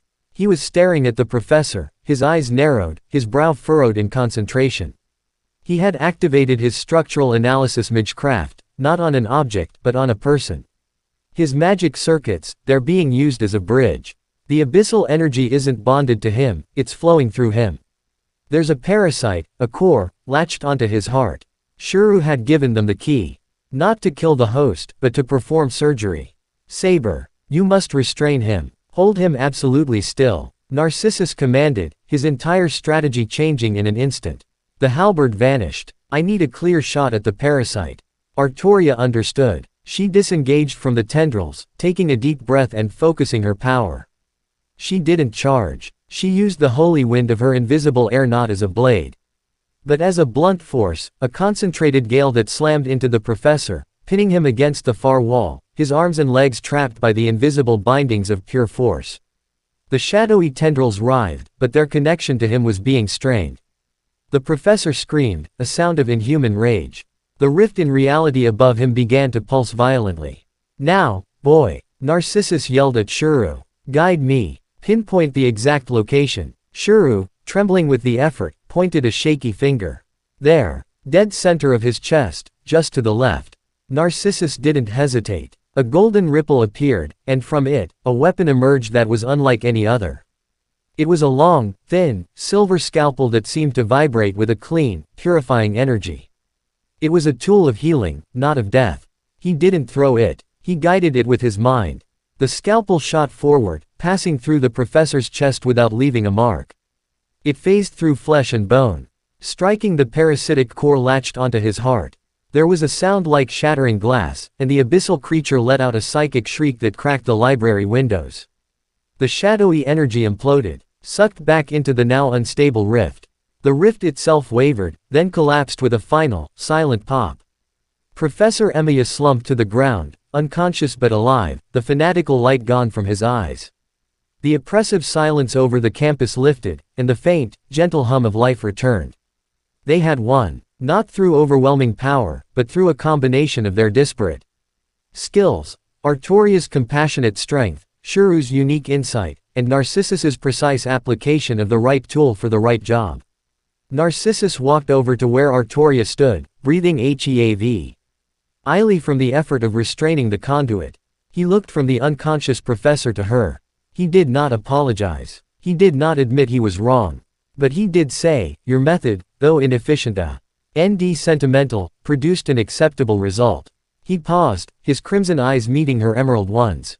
The asset was preserved without compromising the mission. A novel approach. It was the closest he would ever get to admitting she was right. For Artoria, it was a start. A small, grudging crack in the armor of the Golden King. Chapter 5 End. Chapter 6, The Shadow of the Church. The sterile Silenk. Of the penthouse was a poor balm for frayed nerves. Shuru sat on one of the ridiculously expensive minimalist sofas, trying to rub the lingering phantom chill of Berserker's presence from his arms. He had never felt so utterly outclassed, so fragile. Artoria stood by the window, not looking at the city, but at her own faint reflection in the glass. The battle in the library had been a victory. But it had been a victory on Narcissus's terms, using his methods, guided by his analysis. The uncomfortable truth was that her ideals, her desire to save the professor, would have been useless with Shuru's unique perception and Narcissus's surgical precision. She was a king of knights, a wielder of a holy sword, but in this strange new war against an unknowable enemy, she felt increasingly like a blunt instrument. She was confused by the man who called himself Narcissus. He was a tyrant in the making, arrogant beyond measure, dismissive of human life. Yet he had shielded her, healed her with his own energy without comment. And listened to Shuru's tactical input at a critical moment. He was a walking contradiction, a puzzle she couldn't begin to solve. He spoke of protecting assets, but his actions sometimes felt protective. Narcissus, for his part, was engrossed. The golden astrolabe floated silently in the center of the room, now displaying a complex, three-dimensional map of Fuyuki's leyline network. Traces of violet corruption, the signature of the abyss, were visible, like faint spiderwebs clinging to the city's spiritual arteries. He was no longer just tracking them, he was studying their methodology. His brow furrowed in the intense concentration of a scholar deciphering a dead and deadly language. They are not random, he murmured, more to himself than to the others. The sewer nest was a beachhead. A place of raw power. The university was a communications hub, a parasitic nexus. They are creating an ecosystem. A strategic infrastructure. An infrastructure for what? Shuru asked, his voice barely a whisper. Narcissus finally turned from his analysis, his crimson eyes grave. For an invasion. Not of monsters, but of reality itself. They are preparing soil of this world to plant the seed of their own. The chilling words were punctuated by a soft, melodic chime that echoed through the suite. It was different from Ilya's summons, it was a sound of old bells and solemn plainsong. In the air, a new crest materialized. It was not the Einsborn snowflake, but a symbol of crossed keys. The crest of the Holy Church, the supposed moderators of this bloody contest. A voice, calm, sonorous, and layered with an artificial piety that made the skin crawl, spoke directly into their minds. It was a man's voice, devoid of any discernible emotion. By the authority vested in me as the overseer of the 5th Fuyuki Holy Grail War, I summon the participants currently residing in this location to the Fuyuki Holy Church for consultation. The recent pro-life ration of non-standard combatants threatens the integrity of the sacred ritual. Your presence is required to discuss this matter. The church offers sanctuary for the duration of this meeting. Non-compliance will be considered a hostile act against the authority of the church. The crest faded, but the disquiet it brought remained. The overseer, Artoria mused, her hand instinctively going to where the hilt of her sword would be. The church is meant to be neutral ground, a place for masters to seek refuge or declare their withdrawal from the war. A summons is unusual. It is a power play, Narcissus stated, dismissing his astrolabe with a wave of his hand. The abyssal threat was momentarily shelved in the face of this new, more subtle one. The overseer feels the game has become unruly. That players are on the board who have not been sanctioned by him. He wishes to reassert his control. We shouldn't go, Shuru said immediately, standing up. We just got attacked by Ilya. We don't know who this overseer is. But the church sounds like another trap. To refuse is to declare ourselves rogue elements, Artoria countered, her strategic mind clicking back into place. It would unite the other masters against us under the church's banner. We would be isolated. We must go, if only to gauge the overseer's intentions and strength.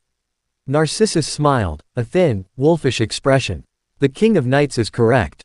A king does not shy away from the court of a priest. He goes to remind the priest where true power resides. He strode towards the door, already having made his decision for all of them. Let us see what this shepherd wants with the lions. The Fuyuki church sat atop a hill on the edge of the developing part of the city, Miyama town. It was a simple, elegant building of stone and wood. Its architecture a strange blend of Western and Eastern design. By night, it was an island of solemn silence in the suburban sea. But as they approached, they could feel the potent bounded field that surrounded it. A ward of sanctuary and neutrality that was, in theory, absolute. The heavy wooden doors creaked open before they reached them. The man waiting for them in the nave was not the aged priest. Raisei Kotomine, whom Narcissus's passive information gathering had identified as the official overseer. This man was younger, dressed in the severe black vestments of a priest. With dark hair and a strangely empty expression. He was tall, impassive, and radiated a profound, unsettling stillness. In his hand, he held a black book, and from his neck hung a silver cross. This was Kirei Kotomine. Welcome, Kirei said, his voice the same unnervingly calm tone from the message. I am Kotomine Kirei, acting on behalf of my father, the overseer. He is indisposed. Please, come in. You are safe here. The word, safe, sounded like a threat on his lips. He led them past the empty pews towards the altar. The church was filled with the scent of old wood and incense, but underneath it, Narcissus detected something else. A faint, coppery tang, like old blood, and something colder, a spiritual void that reminded him of the abyssal presence at the university, though infinitely more subtle.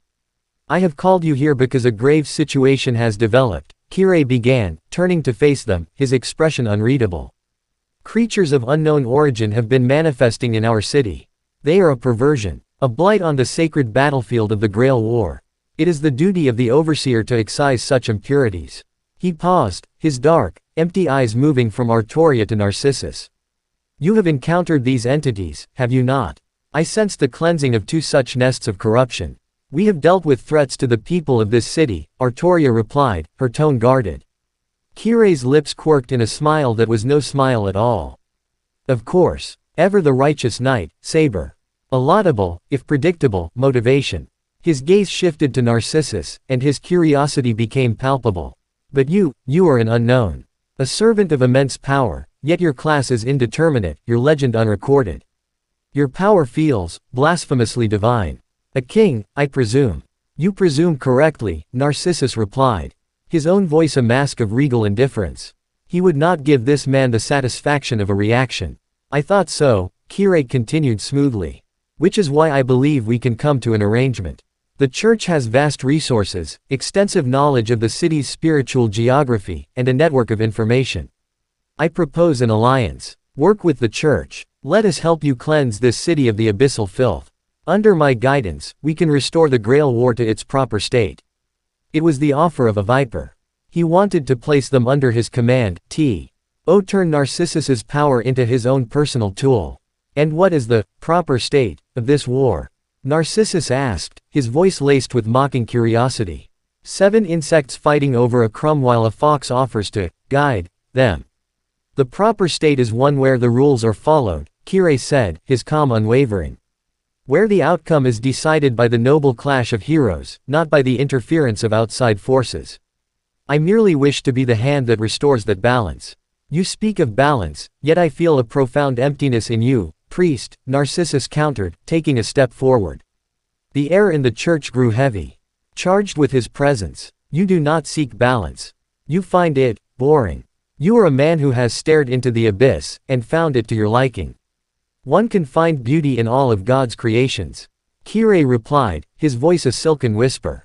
Even in destruction, even in sin, there is no beauty in the cancer that afflicts this city, Artoria interjected, her voice ringing with conviction. It is a corruption that must be destroyed. We will do so, but we will not be your pawns in the process. We refuse your offer. Kirei's empty smile widened slightly. I see. A pity. He tilted his head. But perhaps you underestimate the dangers of operating alone. As he spoke, the shadows in the corners of the church deepened, stretching and twisting like living things. From the darkness behind the pillars and in the choir loft, dozens of figures began to emerge. They were silent, spectral shapes, all wearing the same white skull mask and black robes. The presence of multiple assassins. They did not attack. They simply materialized, their collective killing intent a palpable pressure that would have sent a lesser master into cardiac arrest. Then, with a soundless whisper of displaced air, a single black, three-bladed dirk flew from the deepest shadow behind the altar. It moved with impossible speed, aimed not to kill, but to divide. It struck the stone floor precisely between Narcissus and Artoria, embedding itself halfway to the hilt with a sharp thunk. A declaration. A warning. I can strike you whenever I wish. I can separate you at my leisure. Shuru gasped, stumbling back. Artoria instinctively summoned her sword, its golden light pushing back against the encroaching darkness. Narcissus, however, did not summon a single weapon. He simply laughed. It was a low, dangerous sound that held no humor. "This is your threat, priest?" he asked, looking at the dirk on the floor. "An army of pathetic wraiths who hide in the dark. You try to intimidate a king with shadows." He raised his hand, and it began to glow. But it was not the golden light of his gate. It was a raw, unfiltered aura of pure, divine power, the same energy he had used to force back the abyssal tendrils. It blazed forth, not as an attack, but as a statement of being. It was the light of the sun entering a tomb. Every shadow in the church recoiled as if burned. The spectral assassins hissed, their forms flickering and dissolving back into the darkness from which they came, unable to maintain their presence in the face of his sheer, sovereign radiance. In a heartbeat, they were gone. "A king does not need to hide in the dark to kill," Narcissus said, his voice dropping to a deadly whisper as he met Kire's gaze across the nave. "He stands in the light and commands the world to bend to his will. You have made a grave error, Kotamine Kire. You have mistaken me for one of your toys." He turned, his regal contempt a palpable force. "Come, we are done here." He strode out of the church without a backward glance, Artoria and a shaken Shuru following in his wake. They left Kire standing alone before the altar, the embedded dirk the only evidence of what had transpired. For the first time, a flicker of genuine, unholy joy touched Kire Kotamine's lips. This was far more interesting than he could have ever hoped. They were halfway down the hill before anyone spoke. The sanctuary of the church felt like a distant memory, its supposed neutrality a bitter joke. "He's the master of assassin," Artoria stated, the pieces clicking into place. "The overseer is a participant in the war. The entire system is corrupt." "It is worse than that," Narcissus said, his gaze distant, focused on something he had perceived that they had not. "What do you mean?" Shuru asked. Narcissus stopped, turning to face them under the dim glow of a streetlight. His expression was the most serious they had ever seen it. "When I pushed back the shadows," he explained, "I felt the foundation of this church. Deep in the catacombs below, there is a nexus of power. It is old, and it is vast. But it is tainted." He met Artoria's eyes, and she saw the grim certainty in his. "I felt the same abyssal frequency there. Faint, dormant, but it's there. The priest is not merely an observer of this infestation. He let the implication hang in the cold night air. He is its cultivator." Chapter 6 End. Chapter 7. King of Pawns. King of Kings. The revelation settled over the penthouse suite like a shroud. Kire Kotamine was not just a corrupt overseer or a rival master, he was a cultivator of the very blight they were fighting. The enemy was not a mindless force of nature. It had a human face, a human will guiding its growth from the shadows of a holy place. Shuru paced the length of the enormous window, his agitation a stark contrast to the city's deceptive calm. "So he's been playing everyone. Using the Grail War as a cover to grow these things. He has been nurturing a cancer in the city's heart," Narcissus corrected. His voice a low, dangerous rumble. He stood before the floating astrolabe, which now displayed the church as a festering point of violet corruption. "He is a gardener of filth. And he used his assassins not as a genuine threat, but as a diagnostic tool.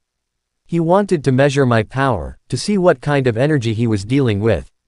Artoria, who had been standing rigid and silent, finally spoke. Her voice tight with a cold fury that was more unnerving than any shout. "He has perverted a sacred ritual and used a place of sanctuary to harbor a threat to all human life. He is not a master. He is a monster who wears the guise of a man. He is a king in his own right, Narcissus countered, turning from the map, his crimson eyes locking onto hers. The sentiment was so contrary to her own that it stopped her cold. He is a villain, a betrayer. She retorted. He is a king of a corrupt kingdom, Narcissus clarified, his tone that of a lecturer dissecting a complex theorem. He has a goal, to cultivate this abyssal entity. He has a strategy, using the Grail War as a smokescreen. He has his pawns, the assassins and the lesser creatures. He commands his domain from a throne of lies. In structure, it is a form of kingship. A dark one, but kingship nonetheless. And the only way to defeat a king is to storm his castle and take his head. His meaning was chillingly clear. You mean to assault the church directly, Artoria stated. I mean to excise the tumor at its source, he replied. Kire Kotomine is the brain of this infestation. To eliminate him, is to render the entire operation headless. And what of the people he might endanger in the process? Artoria challenged, stepping forward, their fundamental philosophies clashing in the space between them. What if he has traps? Hostages? What if a direct assault on the church causes that dormant thing beneath it to awaken and rampage through the city? Your path is that of the conqueror, swift, brutal, and heedless of the innocent who might be trampled underfoot. And your path is that of the saint.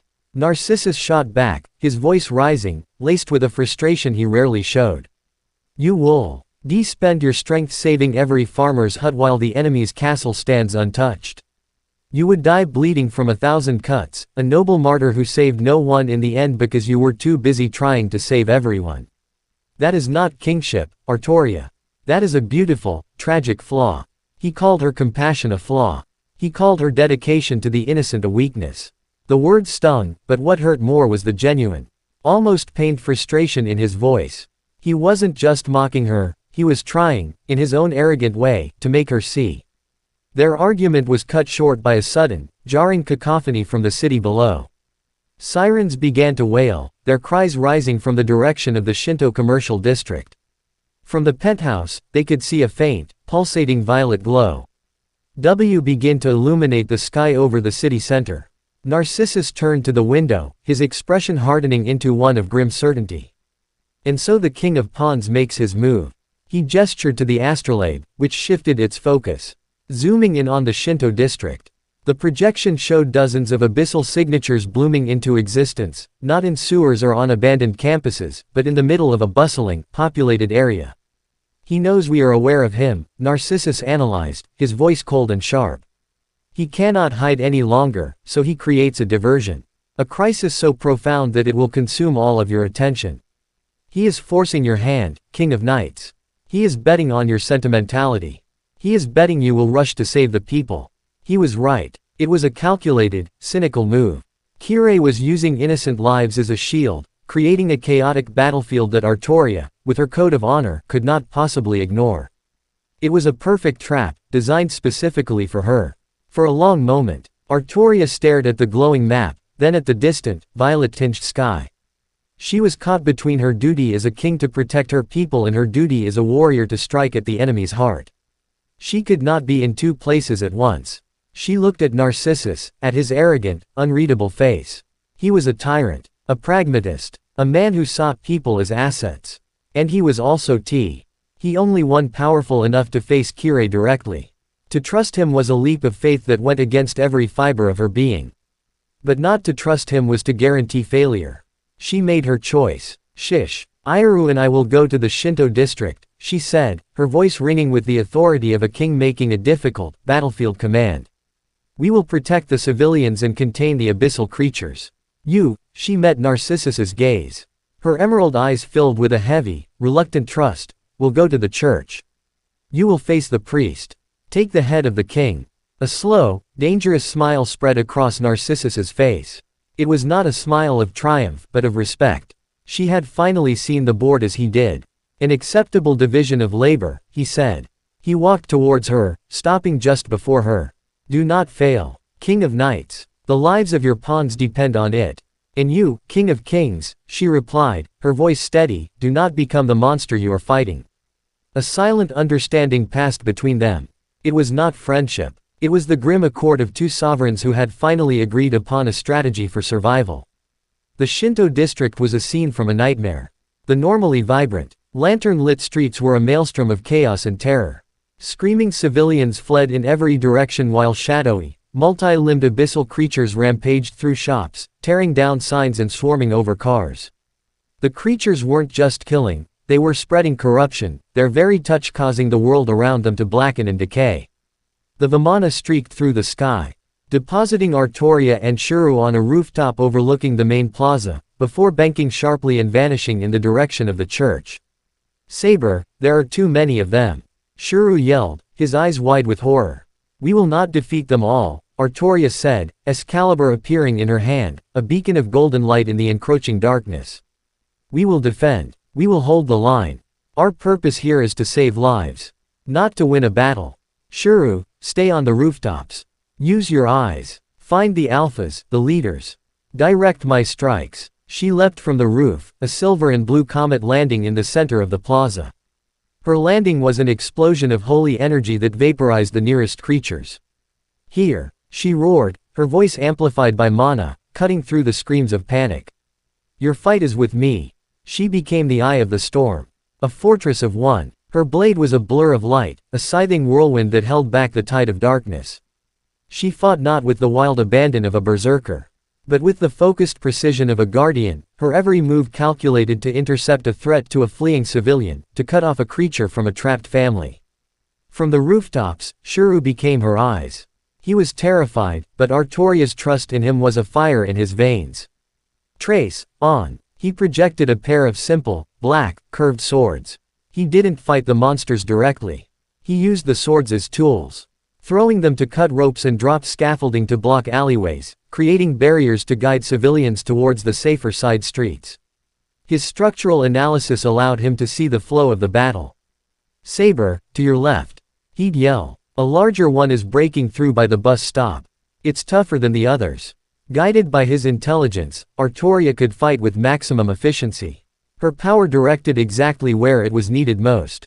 They were a seamless unit, a knight and her squire, her strength and his sight working in perfect harmony.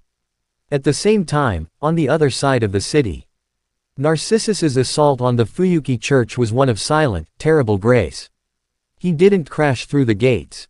He simply stepped out of a golden ripple directly into the church's courtyard, bypassing the outer bounded field entirely. The army of skull-masked assassins instantly materialized from the shadows, their collective killing intent a palpable wave. This time, they did not hesitate. Dozens of black dirks flew through the air, converging on his position from every conceivable angle. Narcissus didn't move. A dome of interlocking golden shields, the same ones he had used in the sewer, erupted around him, forming an impenetrable barrier. The dirks shattered against them like glass. "Your king is in his castle, yet he sends his servants to die on the doorstep," Narcissus said, his voice echoing in the quiet courtyard. "A poor host." He clapped his hands together once. A shockwave, not of sound, but of pure divine pressure, erupted outwards. It wasn't an attack designed to kill. It was an assertion of reality. It was the universe itself declaring that the spectral, shadowy existence of the assassins was invalid. They didn't scream or dissolve. They simply ceased to exist. Their false life snuffed out by a power infinitely more fundamental than their own. The courtyard was empty. He walked to the heavy church doors and pushed them open. The nave was dark and empty. Kirei was not there. But the presence, the cold, coppery scent of the abyss, was stronger now, a trail leading down, into the earth. Narcissus found the hidden entrance to the catacombs behind the altar. He descended the winding stone steps, the air growing colder, fouler with every step. He emerged into a vast, circular chamber, far larger than the church above it. The walls were lined with ancient, crumbling sarcophagi, and the floor was covered in a complex, crimson array of magical runes that pulsed with a sickening light. In the center of the chamber, Kirei Kotomine stood waiting, his back to a deep, dark pit from which the abyssal corruption emanated like a physical stench. He was smiling. "I knew you would come," Kirei said, his voice calm, conversational. "The king always goes for the throat. I have come to end your disgusting little experiment, priest," Narcissus said, a single, ornate spear appearing in his hand. "End it." Kirei chuckled, a dry, rasping sound. My dear king of heroes. You misunderstand completely. He spread his arms wide in a gesture of welcome, of offering. You are not here to end it. The crimson runes on the floor flared to life, their light searingly bright. A wave of immense gravitational and spiritual pressure slammed down on Narcissus. It was not an attack, it was an activation. The entire chamber was a gigantic sacrificial circle. And he had just stepped into the center of it. From the pit behind Kirei, a presence began to awaken. It was a consciousness of infinite hunger and cold, silent malice. The dormant abyssal entity, nurtured for years by the dregs of the Grail and now offered a feast of divine power, was stirring. You are here, Kirei Kotomine said, his empty eyes finally alight with a look of pure, ecstatic purpose. To be the final sacrament. Chapter 7 End. Chapter 8. The Heart of the Abyss. The pressure in the catacombs was immense, a physical and spiritual weight designed to crush gods. The crimson runes on the floor blazed. A complex magical formula that did not seek to harm Narcissus, but to bind him, to hold him in place and siphon his divine essence as fuel. It was an ancient, forbidden ritual, powered by years of accumulated dark mana from the Fuyuki Grail system. Kirei had built the perfect altar, and he had just lured the perfect sacrifice onto it. From the gaping pit, the abyss awakened. It did not roar. It did not rise as a monster of flesh and shadow. It manifested as a wave of pure, silent negation. The air grew thin, the stone of the catacombs seemed to groan as its metaphysical reality was eroded. And the very concept of light began to fail, the blazing runes dimming as their energy was consumed. Kirei Kotomine watched, his face alight with a beatific, unholy joy. Can you feel it, king? He whispered, his voice filled with religious awe. The beautiful, perfect silence. The end of all futile struggle. The salvation of non-existence. Narcissus stood in the center of it all. The ornate spear in his hand the only point of stable reality in the crumbling chamber. He drove the butt of the spear into the stone floor, and a wave of golden energy erupted from him.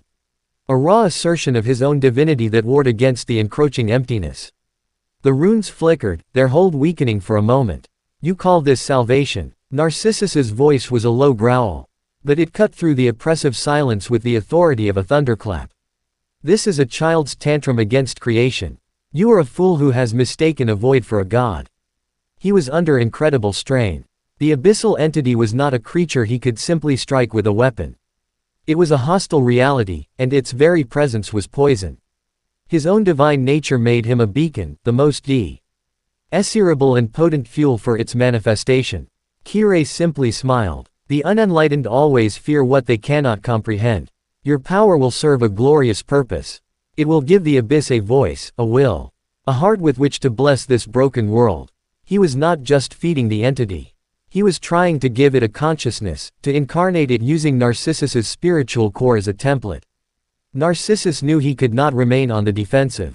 He had to break the sacrificial circle, but the source of its power was Kirei himself, who stood outside its main array, acting as a conductor. With a roar of effort, Narcissus pushed back against the binding. He opened not a large gate, but a dozen small, shimmering ripples in the air around him. He did not summon swords or shields. He summoned keys. Dozens of them, of all shapes and sizes, from simple iron keys to ornate, jewel-encrusted ones. They were keys to forgotten vaults, sealed armories, and sorcerous laboratories from ages long past. They were keys of opening. You wish to chain a king. He snarled. You forget that a king holds the keys to every lock. He sent the keys flying. They didn't strike the runes. They unlocked them. Each key plunged into a critical node of the magical array, not breaking the spell, but turning its own energy against itself, twisting the complex formula into a chaotic, self-devouring mess. The crimson light sputtered, turned a sickly green, and then died. The pressure vanished. Kirei's smile faltered for the first time. He had not anticipated such a bizarre, esoteric countermeasure.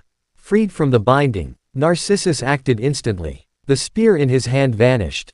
He raised a single finger, pointing it at Kirei.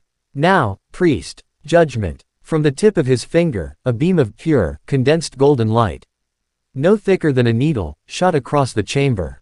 It was not a weapon from his gate, it was his own power, refined into an instrument of absolute annihilation. Kirei, for all his Human resilience and command seal-fueled enhancements, was still fundamentally human. He could not dodge. He could not block. At the last possible microsecond, a shield of shimmering, multi-layered light appeared in front of him. A noble phantasm. The beam struck it with a deafening sizzle, and the shield, a defensive armament of incredible power, cracked, buckled, and then shattered into 1,000 pieces.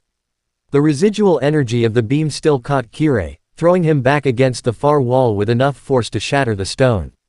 He slumped to the ground, his black vestments smoking, a severe burn across his chest.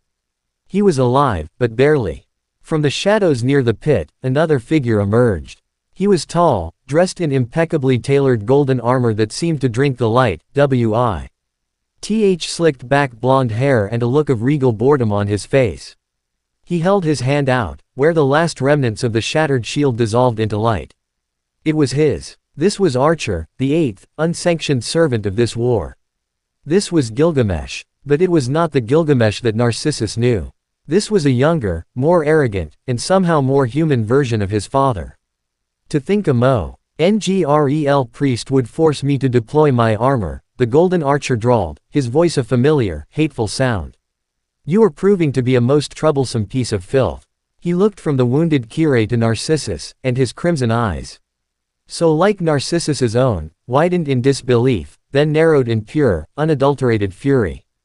What is this? Gilgamesh hissed, his arrogant composure shattering. An imitation. A cheap copy who dares to wield my treasures. Who dares to wear my face? Narcissus stared back at the apparition. His father. But younger, summoned from the throne of heroes as a servant. The ultimate, unforeseen complication. You are the imitation, Narcissus stated, his voice cold and steady, hiding the shock that threatened to overwhelm him. A ghost clinging to a past glory. I am the reality. Gilgamesh's rage was a palpable force. Insolent dog. I will flay you and hang your hide on the gates of Uruk.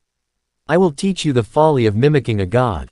The air behind him plotted into 1,000 golden ripples, the true, full-powered gate of Babylon. It was a sight Narcissus had seen his entire life, but never directed at him with such murderous intent. Meanwhile, in the Shinto district, the battle had turned into a desperate war of attrition. Artoria was a fortress of light, but the tide of abyssal creatures was endless. For every 10 she cut down, a dozen more wed their way out of the festering shadows. The corruption was spreading, the very streets turning black and viscous under their feet. Shuru, from his rooftop vantage point, saw the bigger picture. The creatures were not just rampaging. They were converging, drawn to a single point, the central clock tower in the plaza. It was pulsing with a faint, violet light. Saber, he yelled, his voice raw from shouting. The clock tower. It's like the university, it's a conduit. They're not just attacking, they're trying to anchor something. Artoria heard him. She looked at the clock tower, then at the swarms of creatures and the terrified civilians still trapped in the alleyways. She was spread too thin. She could defend the people or she could attack the anchor, but she could not do both. She was failing. It was in that moment of despair that help arrived. A streak of blue lightning descended from the sky, landing with a crash in the middle of the plaza. When the dust settled, Lancer stood there, his red spear held in a low, ready stance. Looks like you're having a party, Saber, he said with a wry grin. And you didn't even invite me. Before Artoria could question his presence, a shadow fell over the plaza. On a nearby rooftop, the monolithic form of Berserker landed with a ground-shaking thud. Ilya sat perched on his shoulder, her expression not one of malice but of grim necessity. Saber. The girl's voice echoed in her mind. These black things are ugly and they're breaking my city. Berserker will help you smash them. Then, we'll go back to trying to kill each other. Deal. It was a truce born of mutual disgust for the abyssal threat. Artoria didn't hesitate. Deal. The battlefield dynamic shifted instantly. Lancer was a whirlwind of red death, his spear a blur that pierced and tore through the creatures with blinding speed, relieving the pressure on Artoria's flanks. Berserker was a force of nature. He waded into the thickest part of the swarm, his stone sword a wrecking ball that pulped dozens of creatures with every swing. Shuru. Artoria yelled, seeing her chance. The tower. With Lancer and Berserker holding the line, she charged. The creatures tried to stop her. But she was a focused storm of holy power. She reached the base of the clock tower, raised Excalibur high, and poured every ounce of her remaining energy into it. The blade blazed with a light that banished every shadow. Excalibur. The wave of golden energy struck the clock tower. The structure did not just explode, it was atomized, vaporized by the pure, holy power of the legendary sword.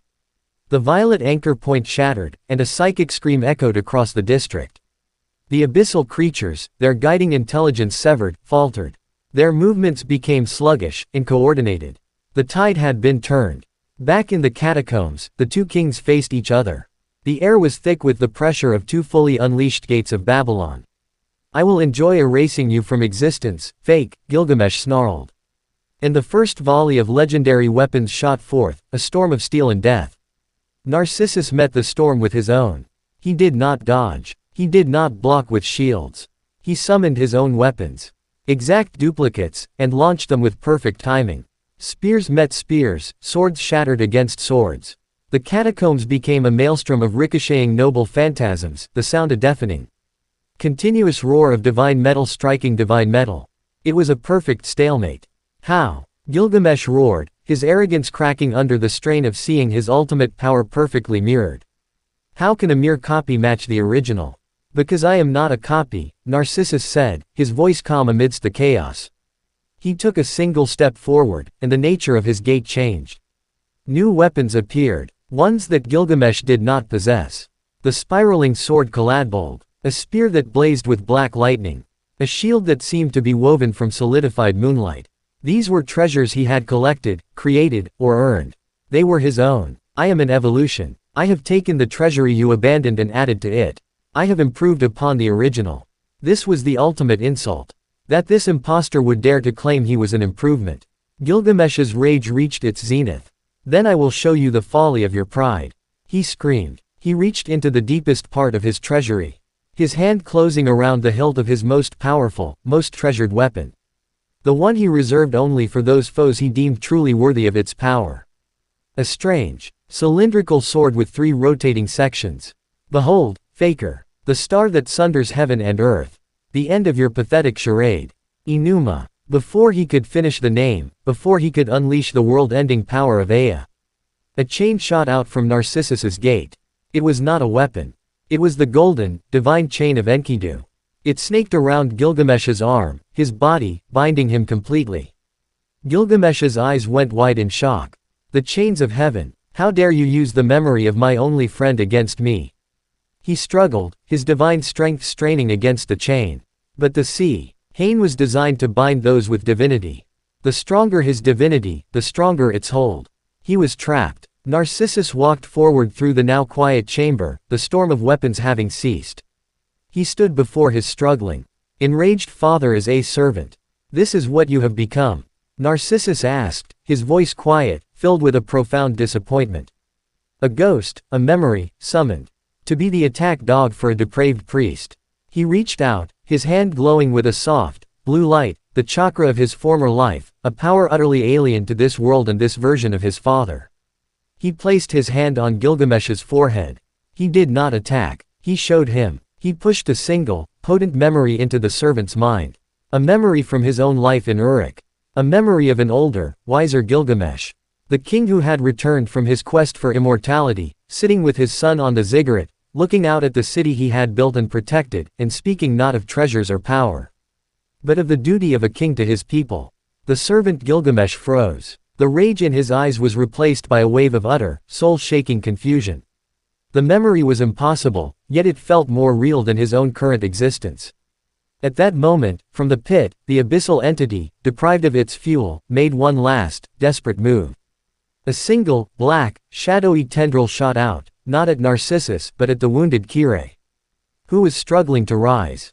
The tendril pierced the priest's chest, not to kill him, but to merge with him, to use him as a last-ditch vessel. Narcissus turned, his brief, strange communion with his father's ghost broken. Kire's body began to convulse, to twist and mutate, black veins spreading across his skin as the heart of the abyss tried to make him its avatar. The battle for Fuyuki was far from over. Chapter 8 End. Chapter 9, The God of Broken Things. The catacomb air grew thick and cold, saturated with a power that felt like the universe holding its breath. Kirei Koto. Mind's body was the epicenter of a horrifying transformation. The abyssal tendril was not just inside him, it was rewriting him, its corrupt essence pouring into the vessel that the priest had so willingly offered. His skin turned a sickly, corpse-like gray, crisscrossed with a network of pulsating black veins. His limbs elongated, his joints cracking and resetting at unnatural angles. He rose to his feet, no longer a man, but a grotesque effigy animated by a silent, hungry god. The empty, dead eyes that had been Kirei's most defining feature now glowed with the same violet, starless void as the rift he had tried to open. Beautiful, the thing that was Kirei whispered, its voice a discordant chorus of the priest's calm baritone and a dry, rustling sound like autumn leaves skittering across a tombstone. The flesh is weak, but it is a beginning.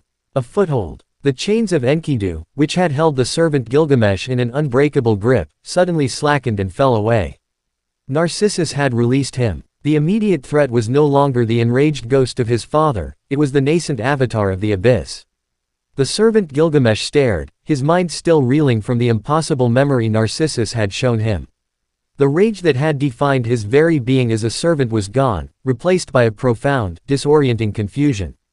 He looked at the twisted form of Kirei, then at Narcissus, who now stood between him and the new enemy.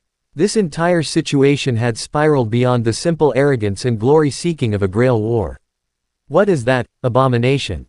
Gilgamesh asked, his voice lacking its usual thunderous pride. "It is the god your master so desperately wanted to meet," Narcissus replied without turning, his attention fixed on the evolving Kirei. "The god of broken things. He entropy that seeks to unmake all of creation." The Kirei avatar took a shuffling step forward. The stone floor beneath its feet didn't just crack, it seemed to lose its integrity, turning gray and brittle.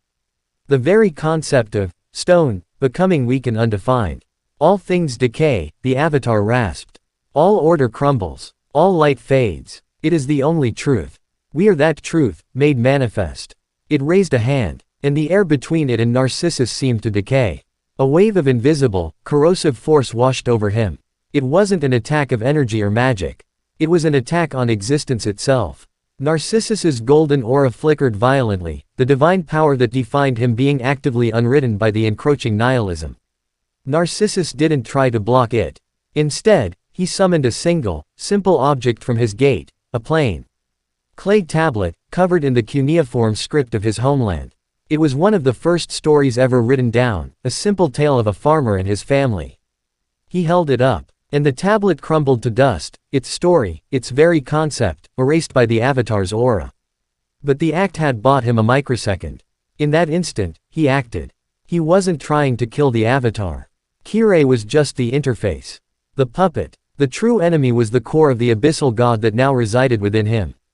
He needed to extract it, to separate the divine cancer from its host. He opened his gate again. But what emerged was not a weapon. It was a cascade of medical and surgical tools from every era of human history, from ancient Egyptian bronze scalpels to hyper-advanced nanite emitters from a future he had glimpsed. They formed a swirling, silver vortex around the Kirei avatar. "You seek to unmake." Narcissus's voice rang with cold, analytical fury. "Then you will be reminded of the power of making. The power of 1,000 generations who fought to build, to heal, to hold back the darkness you represent." The tools descended, not to cut, but to analyze, to map, to find T. He seams between the priest's corrupted flesh and the abyssal core. It was an attempt at the most complex metaphysical surgery ever conceived. The avatar simply smiled its dry, rustling smile. "Your tools are meaningless. Your concepts are illusions." It unleashed another pulse of its decreation aura, and the swirling vortex of instruments began to rust, decay, and crumble into powder. The very idea of healing and surgery was being erased from the immediate vicinity. From behind Narcissus, Gilgamesh watched, his pride warring with a dawning sense of dread. This was a foe against which his treasures were meaningless. What good was a sword that could cut any armor against a foe who could unmake the very concept of sword? His gate of Babylon, his ultimate power, was a library of stories, of legends. And this creature was a walking bonfire of books. "The chains," Gilgamesh murmured, looking at the golden links of Enkidu lying inert on the floor. He remembered the memory Narcissus had shown him. The older king, the wiser king, That king would not have met this threat with a simple barrage of weapons. As Narcissus was being pushed back, his own divine essence starting to fray at the edges, Gilgamesh made a choice. He was still the king of heroes. Arrogant, yes. Selfish, yes. But he would not stand by and watch the world be unmade by a walking void, especially not while an impostor who wore his face fought it alone. He strode forward, picking up the chains of heaven.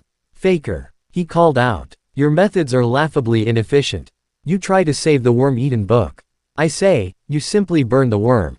He hurled Enkidu, but not at the avatar. He threw them at Narcissus. The chains, designed to bind divinity, wrapped around Narcissus, but they did not tighten. Instead, they glowed with a soft, green, natural light. Gilgamesh was not trying to bind him. He was using the chains, deep, conceptual connection to the planet, to life, to Enkidu's memory of the world, to reinforce Narcissus's existence. It was a shield against the unmaking, a reminder of the reality that the abyss sought to erase. Narcissus felt the oppressive aura lessen, his own power stabilizing. He looked back at his father's ghost. A flicker of surprise in his eyes. The world is my garden, Gilgamesh declared, his pride roaring back to life, but with a new, different purpose. And no weed will be allowed to choke it. Now, show me the power that gives you the audacity to call yourself an evolution. A grim smile touched Narcissus's lips. He had an anchor. He had a shield. Now he could truly fight. With pleasure, he said. The battle in the Shinto district was over. The abyssal creatures, their anchor destroyed, had either been mopped up by the combined might of Saber, Lancer, and Berserker, or had dissolved into black dust. A fragile, exhausted peace settled over the ruined plaza. Ilya recalled Berserker to her side, the giant vanishing in a shower of blue particles. She looked down at Artoria from her rooftop perch. Her expression unreadable. That was, less boring than I expected. Don't get in my way again, Saber. With a final, enigmatic look, she and her maids vanished into the night. Lancer leaned on his spear, looking at the devastation. Well, that's one way to liven up a dull war, he quipped. My master's calling. Seems the party's over. Try not to get yourself killed before I get a chance to do it. Saber. And he too vanished in a flash of blue. Artoria was left alone with Shuru in the wreckage. She looked at her hands. She had protected people. She had held the line. But she hadn't been the one to solve the problem. She had needed a coalition of her enemies to simply hold the fort. She had been a good knight, but had she been a good king? A king needed to do more than just fight. They needed to inspire, to unite. In a strange, twisted way, she had done that tonight. She looked in the direction of the church. She could feel a terrifying fluctuation of power from that direction. A battle of such immense scale that it made their own struggle feel like a child's game. Narcissus. He had trusted her to do her part. Now, all she could do was trust him to do his. In the catacomb, the tide had turned. Shielded by the conceptual power of Enkidu, Narcissus was no longer being erased. He could finally bring his true power to bear. He looked at the Kirei avatar. At the abyssal Godeling wearing a human suit, and he understood. He could not destroy it with weapons. He could not unmake it. He had to replace its reality with a stronger one. You are a god of nothing, Narcissus stated. His voice ringing with an absolute, undeniable authority. I am the son of the king who laid the foundations of human civilization. My reality is built on the stories, the struggles, and the triumphs of 10,000 years of history. My reality is stronger than yours. He opened the gate of Babylon wide. But he did not summon weapons. He summoned stories. A torrent of objects poured forth. Not just noble phantasms, but everything else. The first baked brick from Uruk. The first written law code. The first astronomical chart. The first love poem. He summoned the physical, conceptual anchors of human achievement. He was not throwing weapons at the avatar. He was throwing history at it. He was throwing civilization itself at the void. For every pulse of negation the avatar released, Narcissus met it with 1,000 stories of creation. The simple, undeniable reality of a clay pot was a shield. The intricate logic of a mathematical formula was a sword. The oceanal weight of a sculpted idol was a hammer. The Kirei avatar shrieked, its discordant voice filled with pain and confusion. Its power was based on the premise that everything was meaningless. But the sheer, overwhelming weight of accumulated meaning, of history, was pressing in on it, a force it could not simply unmake. Gilgamesh watched, his eyes wide with a stunning, profound realization. This was the true nature of his treasury. Not just an armory of weapons, but a library of human progress. A power he had used for little more than petty displays of overwhelming force. This faker, this impostor, he understood the gate of Babylon better than he did.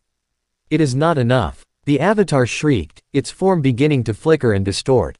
It focused all its remaining power, its connection to the greater abyss, into a single final attack. It pointed a finger at Narcissus, and a beam of pure, concentrated nothing shot forth, a lance of absolute erasure. Narcissus met it head-on. He reached into the deepest part of his own unique treasury, past the weapons and the artifacts, and pulled out the one thing that was entirely his own. It was a small, spiraling orb of brilliant blue energy, humming with a power that was not of this world. It was a Rasengan. It was the legacy of his first life, the embodiment of his own story, of his own struggle and will. He held it forth. "This is my story," he said. "And it is not meaningless." The Rasengan met the beam of erasure. There was no explosion. There was only light. A brilliant, defiant blue light that did not destroy the nothingness, but filled it. The abyssal core within Kire, the heart of the broken god, could not process it. It could not unmake a power built on a concept, a bond, a promise, a will to never give up, that did not exist in its own empty reality. The core shattered. The violet light in the avatar's eyes died. The black veins receded. The twisted limbs snapped back into their human configuration. Kire Kotomine, his body smoking and broken, but once again merely human, collapsed to the floor, unconscious. The presence of the abyss was gone, scoured from the chamber. Narcissus stood panting, the blue orb in his hand fading away. He had won. He turned to look at the servant Gilgamesh. The golden archer was staring at the spot where the Rasengan had been, his expression one of utter, world-shattering shock. He had just witnessed a power, a legend, that was not in his treasury. A story he did not know. The foundation of his entire existence, the belief that he was the owner of all myths, had been broken. Chapter 9 End.